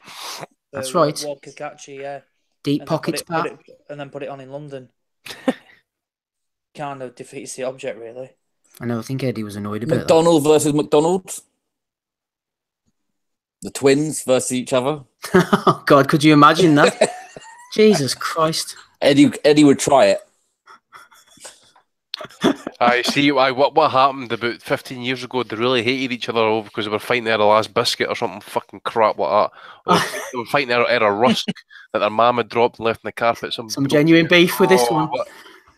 He stole his bike when he was 5-year-old or something. Fingered his bird at the roller discos. Aye. Then tossed the car. Yeah, solid. Fuck's sake. Oh dear. Right, let's move on from this madness and finish the final card. Are you back with us, Mr. Kelly? Rob? Yeah, sorry, man. I was just making a cup of tea. No problem, mate. One for me as well. I don't know if you saw anything of the Texas card. I watched most of it. Feel free to talk about all or nothing. Gilberto Ramirez during Ankayas, Rob. No, I didn't see Ankayas, but I saw Ramirez and Habib Ahmed. I just saw the stoppage, saw the last round. I thought it was a bit of a premature stoppage. Maybe I'm wrong, but I thought the referee called it a little bit early. But I didn't see the early round, so maybe Ahmed was behind in the fight, and maybe he was just pulling him out, doing him a favor. But the thing about Ramirez is he's holding this version of the world title now, but he's not in the Super Sixes. So really, his career has to be, if it's going to go anywhere in terms of being the best in the division, and that's where all the fighters that I watch, you would hope that they want to aspire to be the best in the division. So if he's not in the Super Six, I don't know what the reasons for that are, but he's got to be looking for the winner, hasn't he? Something like Bute, when Bute wasn't in the Super Six for the super middleweights, but he had to kind of look for a name after that to kind of make himself relevant. So I like Ramirez. He throws a lot of punches, but I'm not overly in love with his style or anything. There's nothing really about him that makes me want to kind of tune in each time he's fighting. I watch him, but I have to see him against the winner of the Super Six if I'm going to take him seriously. You know what I mean? No, I think, Andy, they picked Mr. Ahmed for a reason. I agree with Rob. I'm not completely enamoured with Ramirez. He does a lot of things pretty averagely. He's a decent fighter who gets the job done, but he hasn't really kicked on. They picked Ahmed for his record to make Ramirez into a bit of an attraction again because he hasn't looked great in recent outings. They needed a patsy to build up some interest and add some excitement back into Ramirez's career. Well, the guy's for Bakum and he's fought in the prison canteen. You're going to get a warrior, regardless. But no seriousness. I agree with Rob. I've every time I've watched Ramirez, he's always been that type of fighter. When I've watched him, I just want to kind of switch it off after like 6 rounds. The Abraham fight was boring. You would think, try and make a statement. You would think you'd really kind of like push to try and get the knockout. Okay, he fatally won it on the cards, and you fight like a guy like Max Bursak. Okay, Bursak's solid enough in that, but you would think, if he's is what he's supposed to be, then he would be kind of like obviously pushing for late stoppages and that. But if he's happy to kind of coast to victory and stuff, that's absolutely fine. That's what works for him. I'm not going to hate on that. It's just it's not always good to see. But it's a big, tall, lanky guy, southpaw, obviously. But I thought that the guy he was fighting was just basically he was getting a wee bit kind of beat down. He was running about, he was running away and stuff like that. But it was Lawrence Cole was the referee. That says it all. That guy's awful as a ref. He's an absolute disgrace. Ahmed, again, as I say, I was looking during the week, and I know Ryan Scala had tweeted that as well about not been any footage, and the footage arrived late and all that type of stuff. So we didn't really know what we were going to get. All I saw was a guy who was outclassed, too small, and just getting outworked, maybe just getting a wee bit of kind of trimming. But again, as Rob says, they don't take this guy seriously. He's going to have to start, picking it up. He's going to have to either fight the winner of the Super Six, or maybe like some of the guys who's maybe fell away, maybe like the loser, Groves Eubank, for example. I would like to see him in with them. Him against Benavidez, you think would be a natural fit, wouldn't you? You think so? It's a unification fight as well, isn't it? I think, yeah. He's WBC title, eh? That's right. Was that super mid? Aye, it is, aye. He's fighting Ronald Gavril, I think, in a rematch soon. If he gets him out the way, which you'd expect him to, why not? Aye. But, I don't know if there's any problems there. Is Benavidez no way? Benavidez, I think, is PBC because he fought someone on one of the Frampton undercards, so there you go. Fuck's sake, so we might not get that fight. I mean, again, at the minute, it's going to be the next 8 months, 9 months. Obviously, Ramirez is going to have to get another fight. Benavidez, as you say, has got a fight coming up. Probably not. You have to get another one after this. They're not going to fight anybody for this tournament until maybe early next year. And it's slim pickings at the minute. So obviously he's going to have to either fight WBO voluntaries, mandatories, or as you say, try and get some sort of deal and try and push for the fight and try and get unification with Benavidez. But again, I mean, was that fight even sell? Would it do good numbers? I'm not really giving a fuck about that. But I just want, I would like to see the fight. But I just want to say Ramirez is from Sinaloa, so I'm not saying anything bad about him. He's a great guy. Body bag Kelly. Ozzy, yeah, just quick notes from me. And Kayas did the job. He's keeping very active, which is important, I think. I've got no problems with those type of fights if he's fighting 4 times a year. You can fight the Gonzalez's of this world time and time again, if he's going to unify soon. Look good, and Kayas. Jesse Hart, good knockout win for him. His opponent was a bit shot, bit fat, though. A quick note on Ted Cheeseman, thought he won well. No worries with the cards from me. Just on the main event, though, Jose Ramirez. Mr. Habib, he looked a bit like a Poundland Josh Clotty, didn't he? Oh, garbage! But that's the WBO for you. That he won the WBO Africa super middleweight title, gives him a world ranking, and ultimately gets him this shot. Massively overmatched, never good enough. Probably paid peanuts in the grand scheme of things for a world title, and yet massively outclassed. No time for this opponent whatsoever for Ramirez. Bob Arum come out after it and saying, he's the best in the division, etc., things like that. We'll get a good opponent then, rather than just this garbage that they keep feeding him. They're talking up the Jesse Hart rematch now. Again, no real interest. I won't mind going against like a Durrell or something like that, or try and go and get an established name or something like that, rather than a boxing Hart again. There's no clamour to see this fight again. I mean, even a De Gale, something like that. It's a really, really, really odd one. And Ankayas, yeah, quality. Really like the look of him. Really, really like the look of him. Gonzalez, not a world beater by no means, but like you said, if he's boxing 4 times a year and he's going to go on to unify, I think keeping him active, yeah, no problems with that. So yeah, I really like the look of him. Really do. I think he has the potential to be hot property in the division. Really, really like him. So fingers crossed we get these unifications. Let's hope so. Final points before we get out of here. Bellew of the weeks to come. Leon, question from Tommy Roosh for you. He says cruiserweight is easily, in capital letters, so he means really easily, the best division in boxing, says Tommy. The last 2 weeks have proven that. So what do you think, Leon? Is the cruiserweight the best division in boxing? Well, you got to say yes, haven't you? On the back of these 2 fights, the belts merging, you've got to say yes. But I think there's, the super fly, yeah, light heavy could come alive, yeah. So it's the best. It's the best. It's probably been the best for a couple of years. Exactly. I was just going to jump in there and say the exact same thing. It's been, probably amongst the hardcore people on Twitter and stuff like that, some people shy on it, but there were a good number of people pushing these fights. I mean, I remember Machuno when he came out and fought Eddie Chambers. Okay, it wasn't the likes of what we've had the last couple of weeks and stuff, but it was a technical good fight, and Machuno that was a good fight. That was a really good fight. And then obviously he fought, you had Dorticos against Kalenga.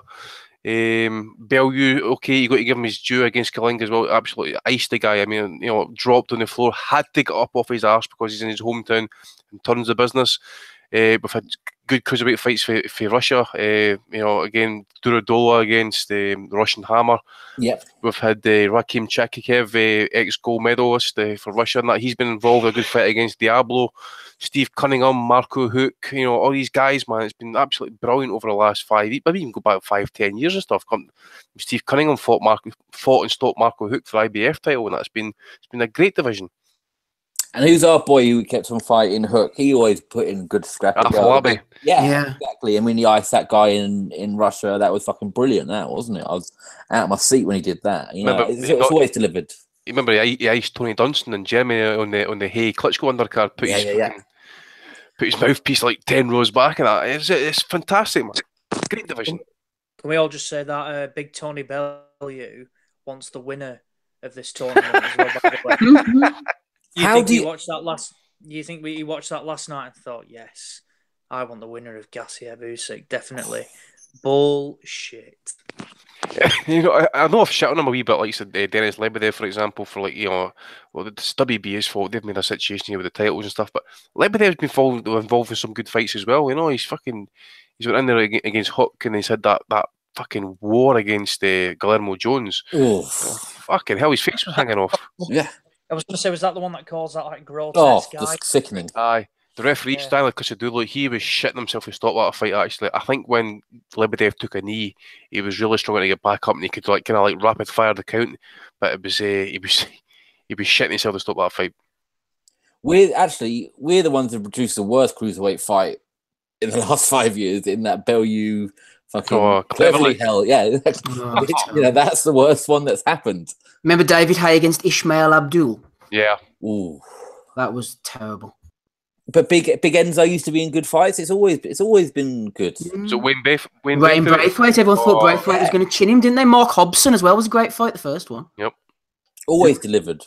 Only thing bad about watching the cruiserweights for the last few years is seeing poor old Roy Jones campaigning there trying to win a world title. We're coming to him, don't worry. I've got to always say, the granddaddy fight of the all, Holyfield Cowie won.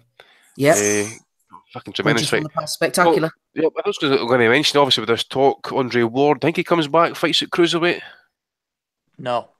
Can't see him coming back. It's going to be interesting by him. He's been out the ring now for just over a year, and he's going to come back and stack on, what is it, £25 to come a cruiserweight? Come on now.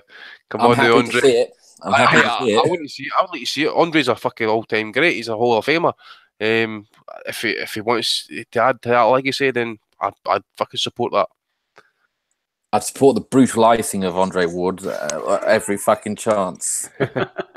Where's your God now, son? Twitch on the floor. Well, I'm not a fan. No, he's not. He's not a fan. I think we know that. Right, final question.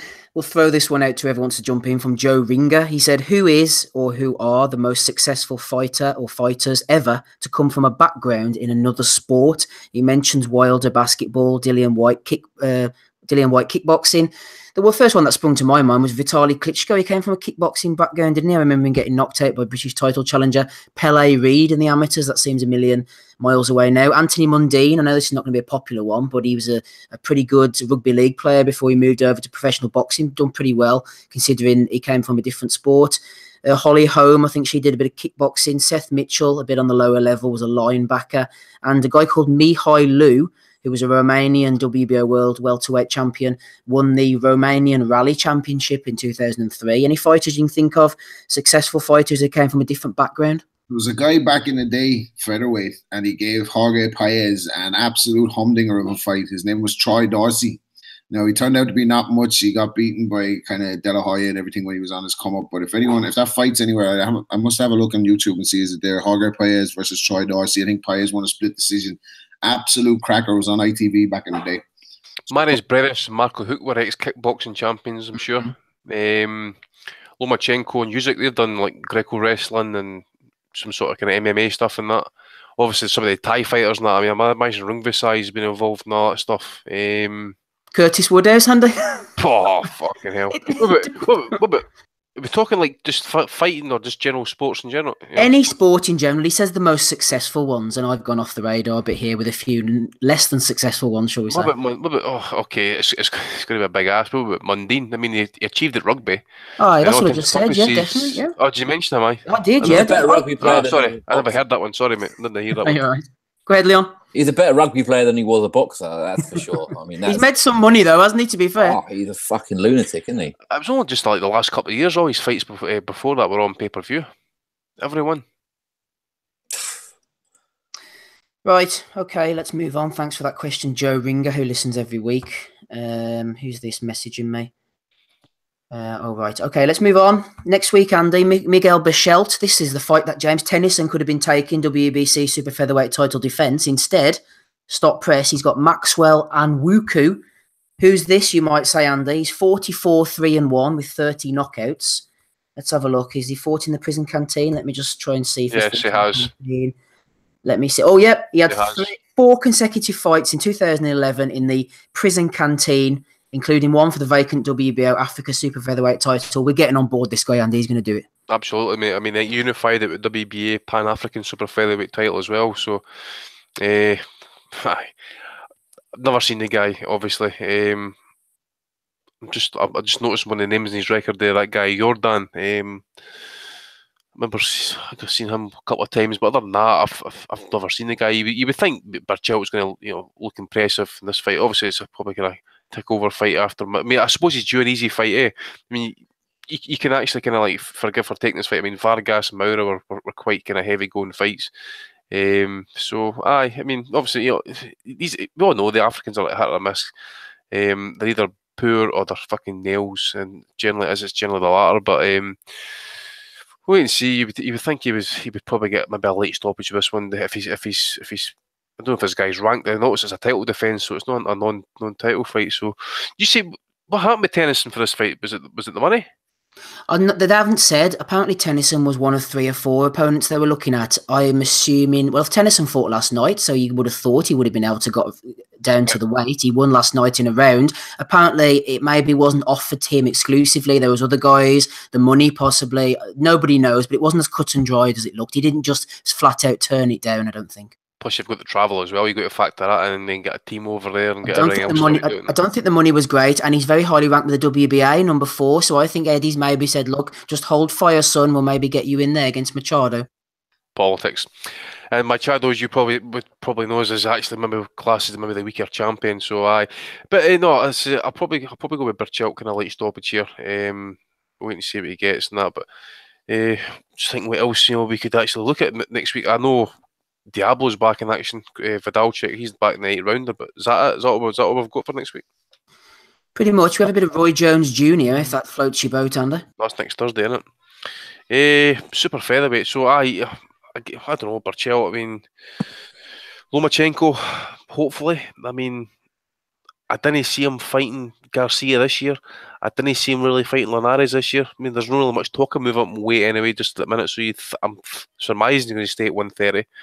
Depending how easily Burchell wins, or if he wins, I like to see that that unification fight get made with these two, Burchell and Lomachenko.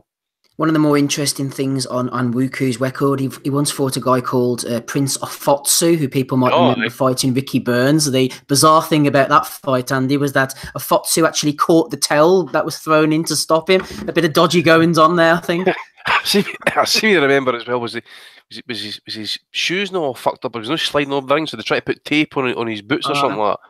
Oh, fucking hell. That must be a running theme, actually. I remember a guy called Michael Barnor who fought Fongano once in Belfast, and he was sliding all over the place. Maybe they have deficient boots over in that part of the world. Maybe, I don't know. Or maybe it's been retreaded and that, Made it with a set of tyres or something. Pretty much. Ozzy, brief word from you. Bechelt, we're not really interested in this. He'll get rid of this guy, move on to fight. Unification with Machado, I'd take that. Kenichi Ogawa, I believe he might be getting stripped of this IBF after some drug-related issues. So you could see Tevin Farmer, maybe Gervonta Davis getting thrown in there at some point. Yeah, again, no real interest in this fight. It's like you said, they blow hot and cold, don't they? The guys who bring over from like Garner and things like that. Can't see him causing any problems whatsoever. I've never heard of him until he was pulled in as an opponent, but it's a last-minute thing. I think he had somebody else lined up, didn't he, and it fell through. He might have had a couple of changes of opponents for this. So, yeah, no interest, I think. Like Andy said, excuse it. It's just it's a run-out. He's defending the belt. And go and look to unify with somebody. Rob, putting this to one side, next Thursday, as we mentioned, you've got this young up-and-coming prospect, Roy Jones Jr., going in against Scott Sigman in Pensacola, Florida. The mighty have fallen. I remember a lot of Jones's defences in Pensacola when he was the big cheese. He's now defending... No, sorry, he's going for the vacant, surprisingly, World Boxing Union, German version, in case you're wondering, Rob, cruiserweight title. When's he going to hang him up?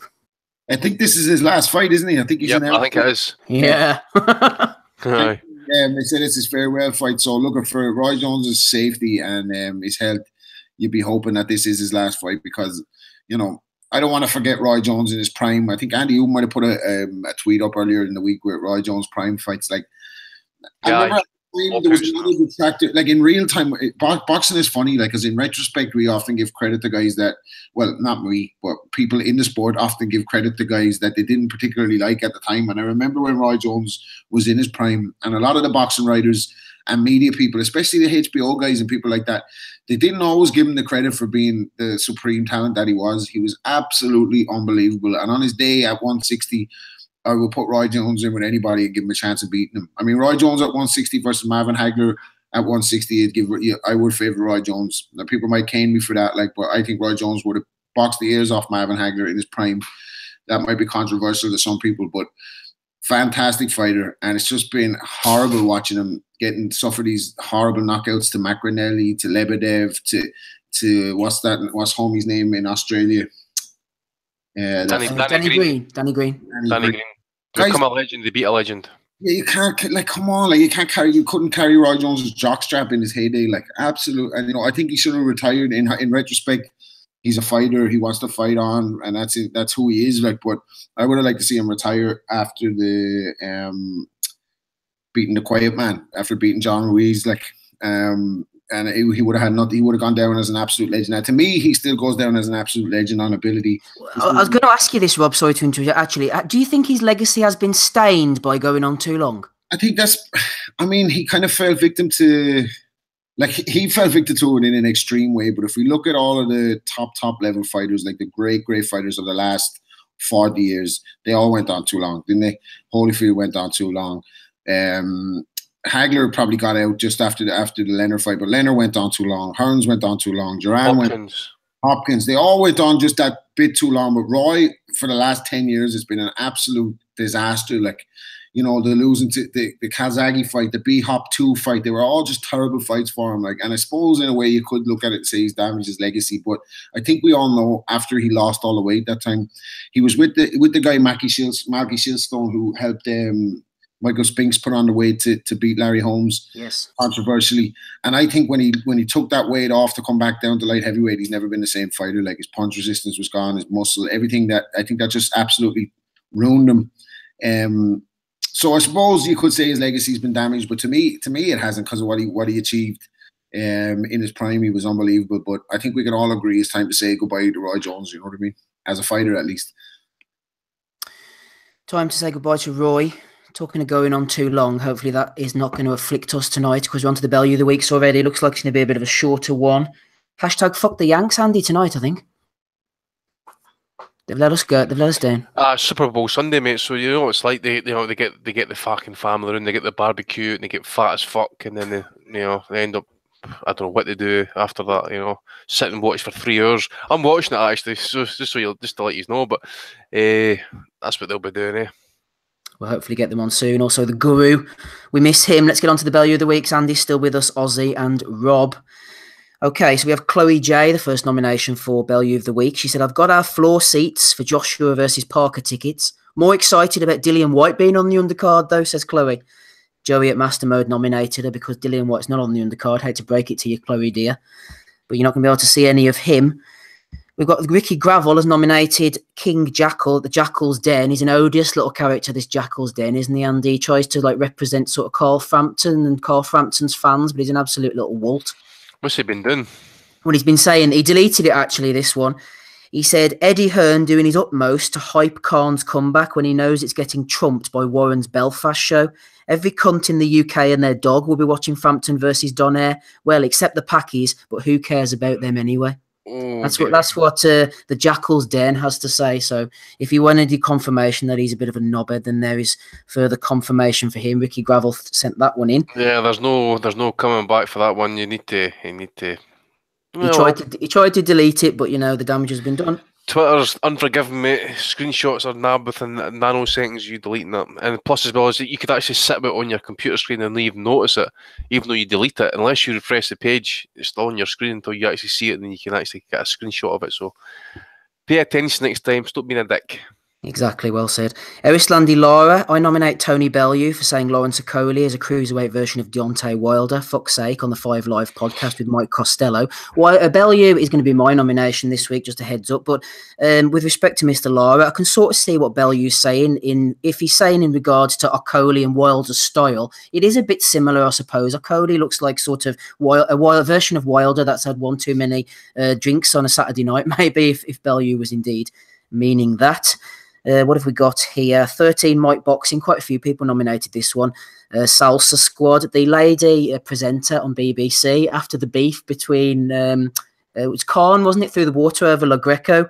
She said something about look at the size of the bouncer in the middle, trying to split them up, when it was in fact Eddie Hearn. BBC sport reporters need to sharpen up on their boxing knowledge, perhaps. Outrageous, says Salsa Squad. Big Eddie, he's getting a bit on the tubby side these days, aren't they? He's also getting a bit of the Botox as well. You know, just grow gracefully, Eddie. You know, let the hair fall out. He's got the plugs in now as well. I noticed it. Oh man, he's gonna end up like a fucking candle way when he's like, fuck. Wait, Eddie must be what, early 40s, mid 40s or something like that. So when he gets to like 50, 60, he'll be like Michael Buffer, man. Like Burt Reynolds, man, trying to split up fighters in the neck, like Cannonball Run. Very good.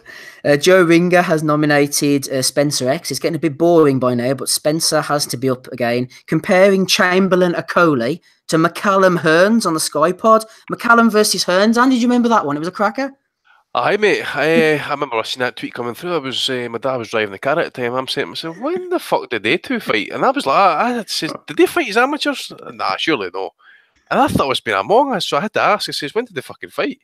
That's right. Well, never. Spencer X. The knowledge doing what he does best. Simon Coggins, 73, has nominated TFL Bus Alerts. This was a good one. O'Hara Davis put a tweet up saying that he had rang up the London Transport Bus Service, I think it was, saying, I've been thrown under the bus. Obviously, we all know what it's referring to. I'm very sorry to hear this, says Bus Alerts. Please report the incident here and we can investigate. Thanks. Aye, that's what Bowes a week's all about, you know, the fucking comments like that. Hey, but bro, you say Cy Thompson, you give him a shout out as well for sending us all that stuff there, but fucking prick face, cunt muscle. He's been doing his digging, hasn't he? He's done his digging, so it's just shit, man. I mean, I was just reading one of Cy's tweets. He says, no Spencer, Johnny Nelson fought Carlos De Leon in 1990. I don't know why this guy even mentions dates because he always gets them wrong. I mean, there's a fucking matter about fucking date. You know, if you got to say, oh, he fought him and Charlie Burley, Sugar Ray Robinson ducked Charlie Burley on the 5th of May, 1923. Right, and you go back and check. There was a lot of shite anyway. Stop being a fucking prick. Just shut up. Just fucking didn't even bother going on the podcast. You speak shite. Okay, you know about boxing, but stop trying to fucking pretend you're something that you're not. I mean, okay, we've all got our fighters, we've all got our eras that we fucking like, and we can speak knowledgeably about and stuff like that. But we didn't know it all. Don't pretend you're some fucking historian. You fucking aren't. Oh, you are some guy with an opinion who watches fights and who reads some books. You're a fucking prick, and that is it. One thing I will say about Spencer, he remains he was in one of the greatest small hall fights I think I've ever seen against David Walker on BBC. I wonder if it's on YouTube, actually. I must look it up. It was a really, really good fight, so I'll give him his credit for that. But he's blocked me on Twitter, thankfully, so I don't get to avail of the knowledge these days. Anyway, we should move on. Joel Archer has nominated Josh Fuller, who said, what a legend Vladimir Klitschko is. Top 10 heavyweight of all time, in my opinion. Then he put up a picture of Vitaly. So nomination for Josh. Adam Abramovich, this isn't going to end well for David Price against Alexander Povetkin. I'm encouraged to differ, says David Payne. Chad Hogan has nominated him for Bellew of the Week. You think the big stiff, David Price, might stiff Povetkin, Andy, or do you think David Payne deserves to be nominated? I could maybe respond to that and say, you trolling? I think he was being deadly serious. You know... He come back, didn't he? And he said something like smart ass, like, "Oh, you lot are on the 4-hour pod. I listened." Something like that. You're Scotch, you know. Sort of Scotch, a fucking drink, mate. See, to be honest with me, if even, but okay, Povetkin's had like past PED use. He's supposedly clean, right? But he's still been getting benefits off that previous drug use, right? That's a proven scientific fact. So you just don't know if he's going to, still going to get the benefits out of it. That Price has shown absolutely zero that he can hold a shot, either left or right. If it's on the ear, if it's on the chin, if it's the back of the head, he just simply can't hold it. Povetkin's got a fucking good left hook on him, by the way. And if he can detonate it a couple of times, maybe just the once, I think Price is going to go. And I get what folk are saying as well, but you just wonder is, you put Price in against these fucking bangers. It's some fucking bad could happen here, and what good is going to come of this? Fucking Povetkin's a world ranked fighter. Whether you think he's any good or no, he's still a decent fucking level heavyweight. Price isn't a fucking level heavyweight. Price is like a trade fighter. Tell you what, put that in perspective, and I don't want me to go on too much about Eddie Hearn because I actually think he loves it. The more we talk about him, but I heard him talking about this fight and he was defending the matchmaking of this fight. He was like, boxing's about taking risks and David Price is a British, he's at British level now. But if he wins, it puts him... No, Eddie. If he wins, it gives you an excuse to give Joshua another handy fight or Dillian White or one of them another handy fight and you can make a few quid off of Price. and his Liverpool travelling support. That's an absolute. What has David Price done to get himself in the frame for fighting a guy that was going to be fighting Anthony Joshua a few weeks ago? Like, give me the guy's got hurt in his last fight. We've seen he couldn't handle Tony Thompson. What's he going to do with Povetkin? For God's sake, like, someone and the people around him should be trying to tell him to hang it up at this stage. And I don't mean to be going too hard on him, because I know he loves boxing. He wants to box. He wants to make a few quid, but he's vulnerable. He's got no chin, like, and you're putting him in with a banger who's been on the page, as you said. Like, I think it's an absolute disgrace. And if anything happens to the poor guy, you know what I mean? It's just not on. Like, I can't stand by that one as a matchmate. For somebody matchmaking that fight, like, I think it's an absolute disgrace. I'm sure as well, though, Povetkin has been put on this card, surely, if anything happens to Parker, you know, the way Takam was bought in. I mean, is anybody else thinking that? You know, like, to come in case Parker got injured or something? Yeah, maybe. He can't afford to have Anthony Joshua miss a pay-per-view date, but I mean, pricey is wrong. Like, I think it's wrong. And if any of the listeners out there, by the way, we were talking about it during the week, if anyone can remember the pod it was where Andy was having to go at Pricey's suit, could you let us know what episode that was? Golden, by the way. Aye, we need to check whatever fight it was on. It must have been a Liverpool card, so if you can get us a date, we can get that that comment. I actually want to hear what I said, actually. Was it really that bad, or was it? I can't remember, to be honest. Just kept coming back to it, but it was a hell of a suit. Like, that's one of the highlights, actually, Pricey, that suit. But look, I'm nothing against Price. I like the guy as a personality, and you know, he's just not good enough to be to challenge for a heavyweight title. Like, that's just it. He's proved it 4 or 5 times. Like, it's not going to be a Frank Bruno romance story where Frank was good enough, but he lost to good guys like Tim Witherspoon and Bone Crusher Smith and Mike Tyson, and eventually wins his world title.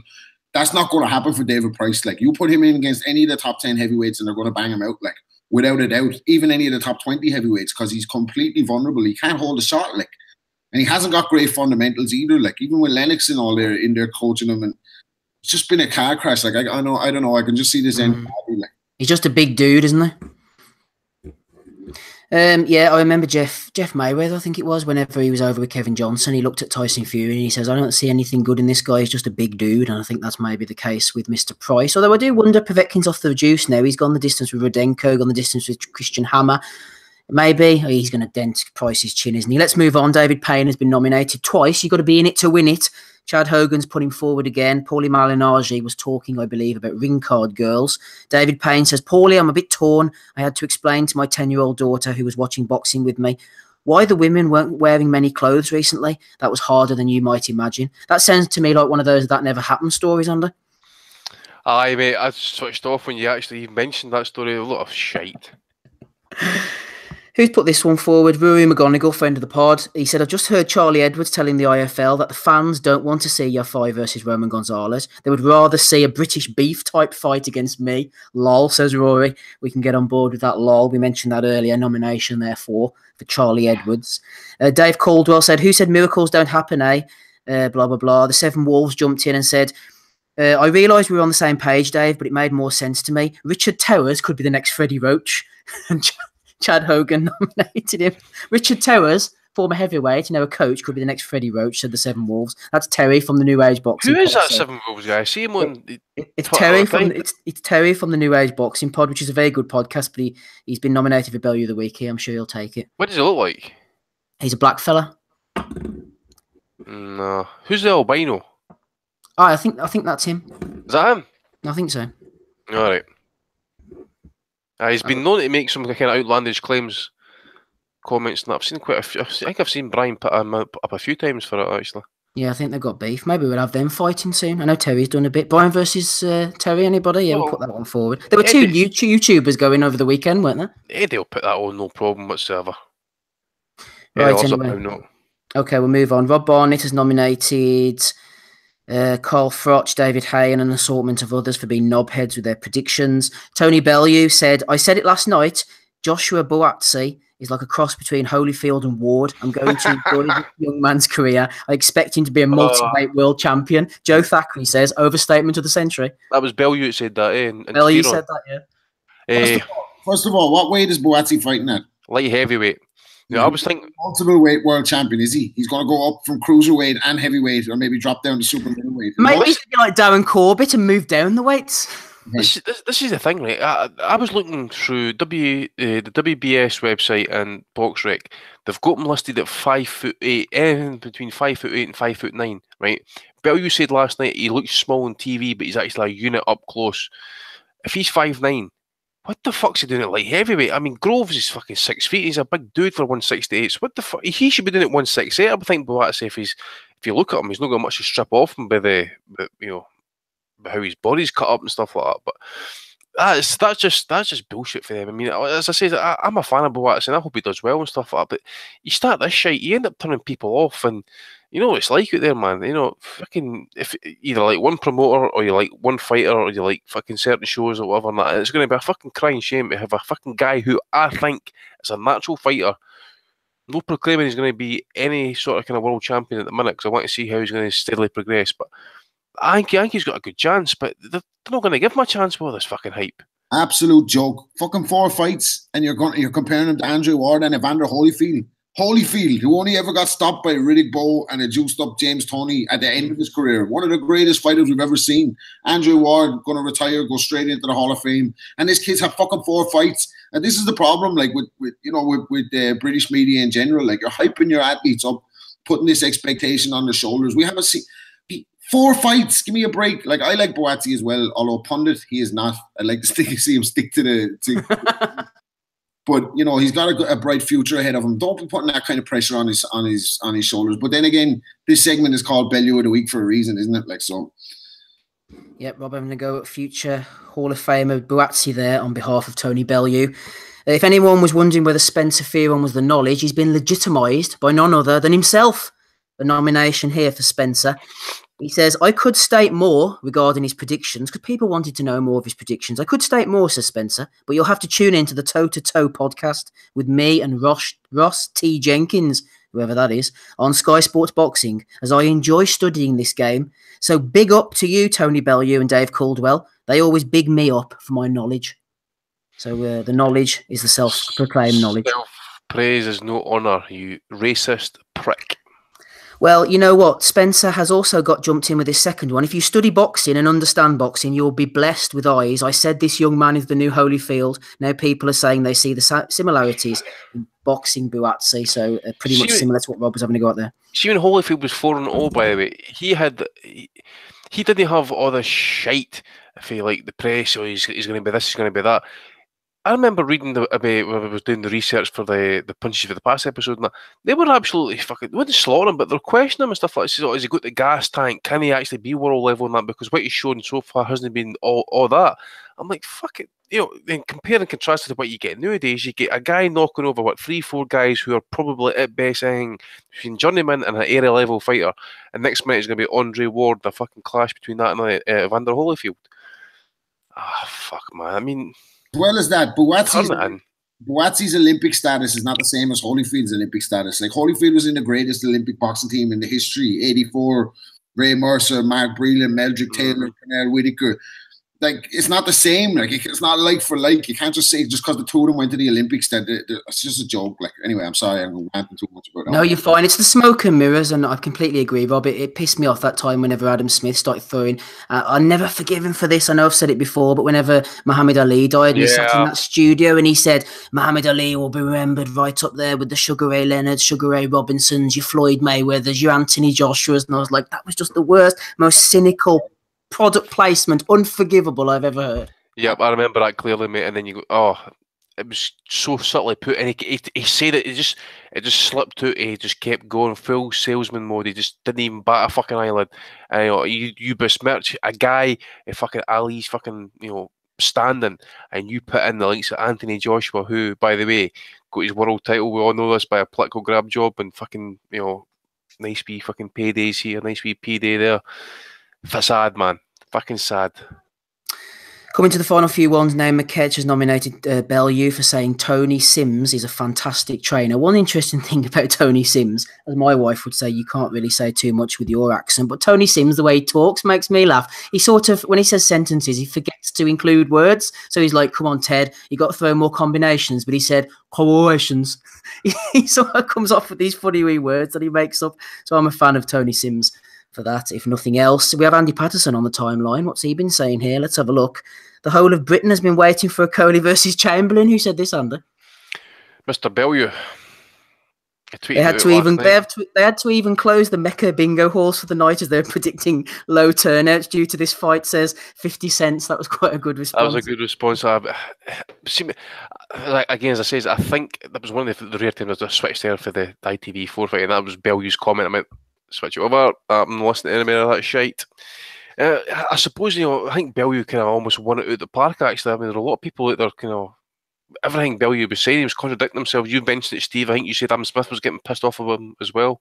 Around 6, he said, well, come on, Tony, I can't remember the exact context of it, but because Bellew, he would not give it up. He kept on saying the same things like, this is Chamberlain's game plan, and he was sort of oblivious to what was going on. And I think he proved the point, Andy, blew a hole in the point that you have to be an elite level boxer to have an opinion on this sport, because he was way off last night in his analysis, I thought. Well, what I was going to say is, what right is Adam Smith got to be gaining an opinion? He's never fucking had a fight, so how's Bellew allowing him to speak? I know. I don't want to just completely go on at Bellew, but you see his posh voice, it's really starting to grate on me as well. Anyway, we should move on. Right, Charlie Williams has been nominated by Ben North. Another Buatsi one. He says Joshua Buatsi will be a undefeated, unified world champion. Mark my words, says Charlie. Best prospect this country has seen for a long, long time, with Josh Taylor not too far behind. British boxing is in a good place. And finally, I've got a couple more actually. I'm not sure about this one, Aussie. Colin Cooper, Box Nation cannot fill the copper box even with 3 tickets. KSI versus Joe Weller, white collar fight last night. Packs the copper box with full price tickets and gets 1.6 million viewers on YouTube. Aussie, you suspect this could be a substitute for Matchroom FC here? Yeah, definitely. I don't understand it.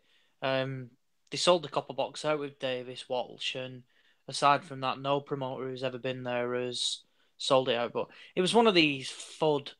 It was like a charity white collar thing, wasn't it? It's like, you get these football matches where you get a team full of celebrities against things, and you get like 80,000 people going watching them, and half of them are just like little benders who like queue for autographs and stuff like that. It was like one of these, and fuck knows what they did with the money and stuff like that. But I mean, the ratings were unbelievable, like millions of people. Like, I don't think it can compare to any boxing thing, never mind Frank Warren and his shows at the Copper Box. I'm looking for the winner, man. If there's any money in it, I'll fight the winner, whoever they are. They priced up the winner to fight Rio Ferdinand on his pro debut. Get Freddie Flintoff back, that's what I say. Right, James O'Shea has nominated Boxing Legends TV. We've also got Rob Kelly has nominated himself for saying Ray Mercer was in the 84 Olympic team. He was in the 88 Olympic team. With knowledge like that, Rob, you'd be rivaling Mr. Fearon. And also, I've had a belter come in, laying it on thick, just solidifying Tony Bellew as my nomination. Smiggers Titties, always love hearing from him. I love that name, by the way. He says, Tony Bellew this week has said, ban drugs cheats for life. He says, Bellew, ban drug cheats for life. And then he's got a picture of Bellew with Antonio Tarver, and then another picture with Roy Jones, and then another picture with Eric Morales. All sort of thumbs up from Tony. Ban drugs cheats for life. Tony Bellew is my nomination this week, Andy. Do you have any nominations first of all? I've got a few. I want to give one to Usyk for he's going to have a double kebab next week. In fact, it was like after the fight, I'm going to have a double kebab, 2 kebab. He's fucking nuts, and he turns up at the kebab shop with his fucking new title, WBC title. So one for Usyk, one for Aiba. Don't know if anybody's noticed this. I found out in Latvia last week actually about this guy, and then I noticed an article come out on Twitter like 2 days later. So they've actually brought in, he's the vice president, his long-serving vice president at AIBA is like Gafur Rakimov. He was promoted to the position of interim president. Obviously, the place is an absolute fucking mess in the AIBA, right? So according to Bloody Elbows report on this one, right, or according to the US, to the position less than a month after being named as Uzbekistan's leading criminals by the US government. He said all his assets frozen in America, right? And he's apparently linked to Thieves in Law, a transnational criminal syndicate based in Eurasia, right? So it's all like drugs and all that sort of stuff. So I just find it kind of odd that like the most corrupt fucking system in boxing just about has actually got like a criminal leading them the way. I found that actually ironic. So one for Aiba. Who else we got? Aye. Did anybody follow Conrad Cummins getting trolled off Carol Frampton on Twitter the other night there? Bits and pieces, yeah. That was brilliant. I was just saying, go and get. They've always been back and forwards, haven't they? Go make me a fucking cup of tea, you wee cunt, or whatever it was. And you can see Conrad was, who the fuck's he talking to? And one for Eubank Senior for stopping that sparring session. Oh, that was bullshit, wasn't it? Like, oh man, I watched that, and see, to be honest, okay, it's only like a 2-minute video, and that guy he was fighting looked like he was 2 weight divisions bigger than him, and he was actually tagging him a fair fucking bit. And I'm saying to myself, right, okay, if your sparring partner's tagging you, Groves with all his experience and stuff, he's going to land something, man. Probably got to give Cy Thompson a shout out for all these ones that got for Spencer X. You probably mentioned them all as well, mate. But one that he mentioned, he tried to kind of, I'm trying to find it. I can't find it. And that's all I've got, I think, at the minute. But I think I'm going to go for Tony Bellew. He was just in absolute tip-top fashion last night. Well worthy winner, I think. Yeah, I'm going for him. Ozzy, have you got any nominations before? I'm just trying to thinking Michael Jordan, Michael Jackson, Michael something maybe. I can't remember his name at the moment, so I'll have to have a think. But I've got a couple of others first. Now, Anna Woolhouse, the Sky presenter last night, said when the programme was just starting, she's mentioned about Okolie-Chamberlain is the headline, but she said, and we've also got Ted Cheeseman, Carson Jones, which could easily headline here at the O2. Thinking, what? Why? What are we basing this on? So that's one of them. And my other nomination has come back to me, and it is the one and only Michael Benson, TalkSport's resident boxing guru who steals all of his content. He got into a row with Sheldon Key from the Manchester Evening News. Now, Sheldon uploaded a video of the Amir Khan Phil Greco press conference and obviously got the water shot. Mr. Benson was delighted to steal that video, put it on his own profile, and he then denied, trying to say, I didn't do anything wrong. So it's the regular nomination for Mr. Benson, who works for a national media outlet, doesn't get any of his stories himself or anything like that, and just pinches everybody else's. So Mr. Benson and Miss Woolhouse are my two nominations. Ozzy, you mentioned Cheeseman there. I forgot to mention it earlier. I don't know how old he is, but he looks like he's had a hard life. He looks like a veteran of about 40 fights, man. The dude must have taken some beatings. I think he's like 22 or something like that. Ted Cheeseman. Yeah, he is. He's 22. Jesus, he's had a hard life. He's a good fighter, though. I actually like the look of him. Yeah, no, he's good. He's good. He gets tagged quite a bit, but he's got ability, and like I said, he'll fight anybody. So I'm all for fighters like that, particularly at domestic level as well, because at British level they can produce some good fights. Certainly, Rob. Any nominations from you before we get your pick? Still with us, Rob? Yeah, sorry, I'm arguing with guys in the chat over Conley. Yeah, but I gotta go for Bellew, man. And Benson's going to get one sooner or later because he keeps hanging around, and we're going to do the Benson team for Benson Farm. Hold on, let me get it. I have to go for Bellew this week. That was absolute. Imagine saying Buatsi is similar to Ward and Holyfield. That's just pathetic. He's getting my nomination. I haven't got any ones to add. No problem. 3 to Bellew. Ozzy, it's a formality. Who are you going for? I am actually going to go for Bellew this week, but Michael Benson a close second. And when he does win the award, I'm going to track down the TalkSport address and send something in the post, like writing a letter with all like his top 10 ripped tweets and a few comments saying, well done, Michael, you are the Benson /Bellew of the week. Well done to Tony as well, Tony Bellew. Adam, allow me to enlighten you with my voracious portion of pugilistic insight, as Tony might say on an evening. Right, we'll get out of here. We've had enough. One final thing before we do go, I was just going to say, it's not Bellew of the Week worthy, but a guy who gets a lot of stick, and rightly so most of the time, Ronald McIntosh. I want to give him a bit of praise. Oh.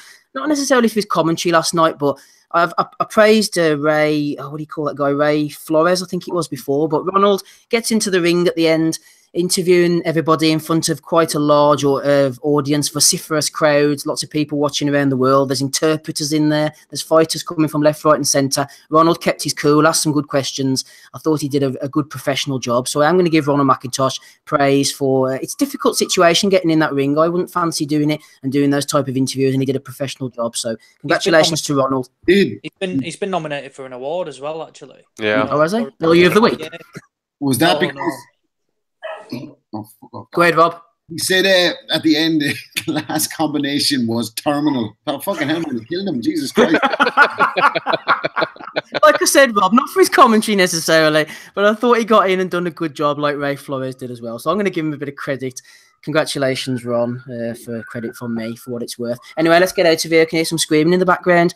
Not the wee girl. I think she's going a bit nuts. Thanks to Rob Kelly for jumping on this evening. Ozzy Smith, Andy Patterson, Leon as well on the Boxing Coalition. Great to hear from him.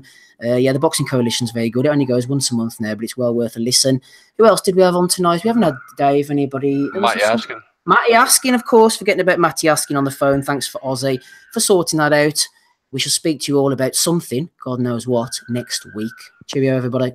Spencer Fearon, you're a fucking disease.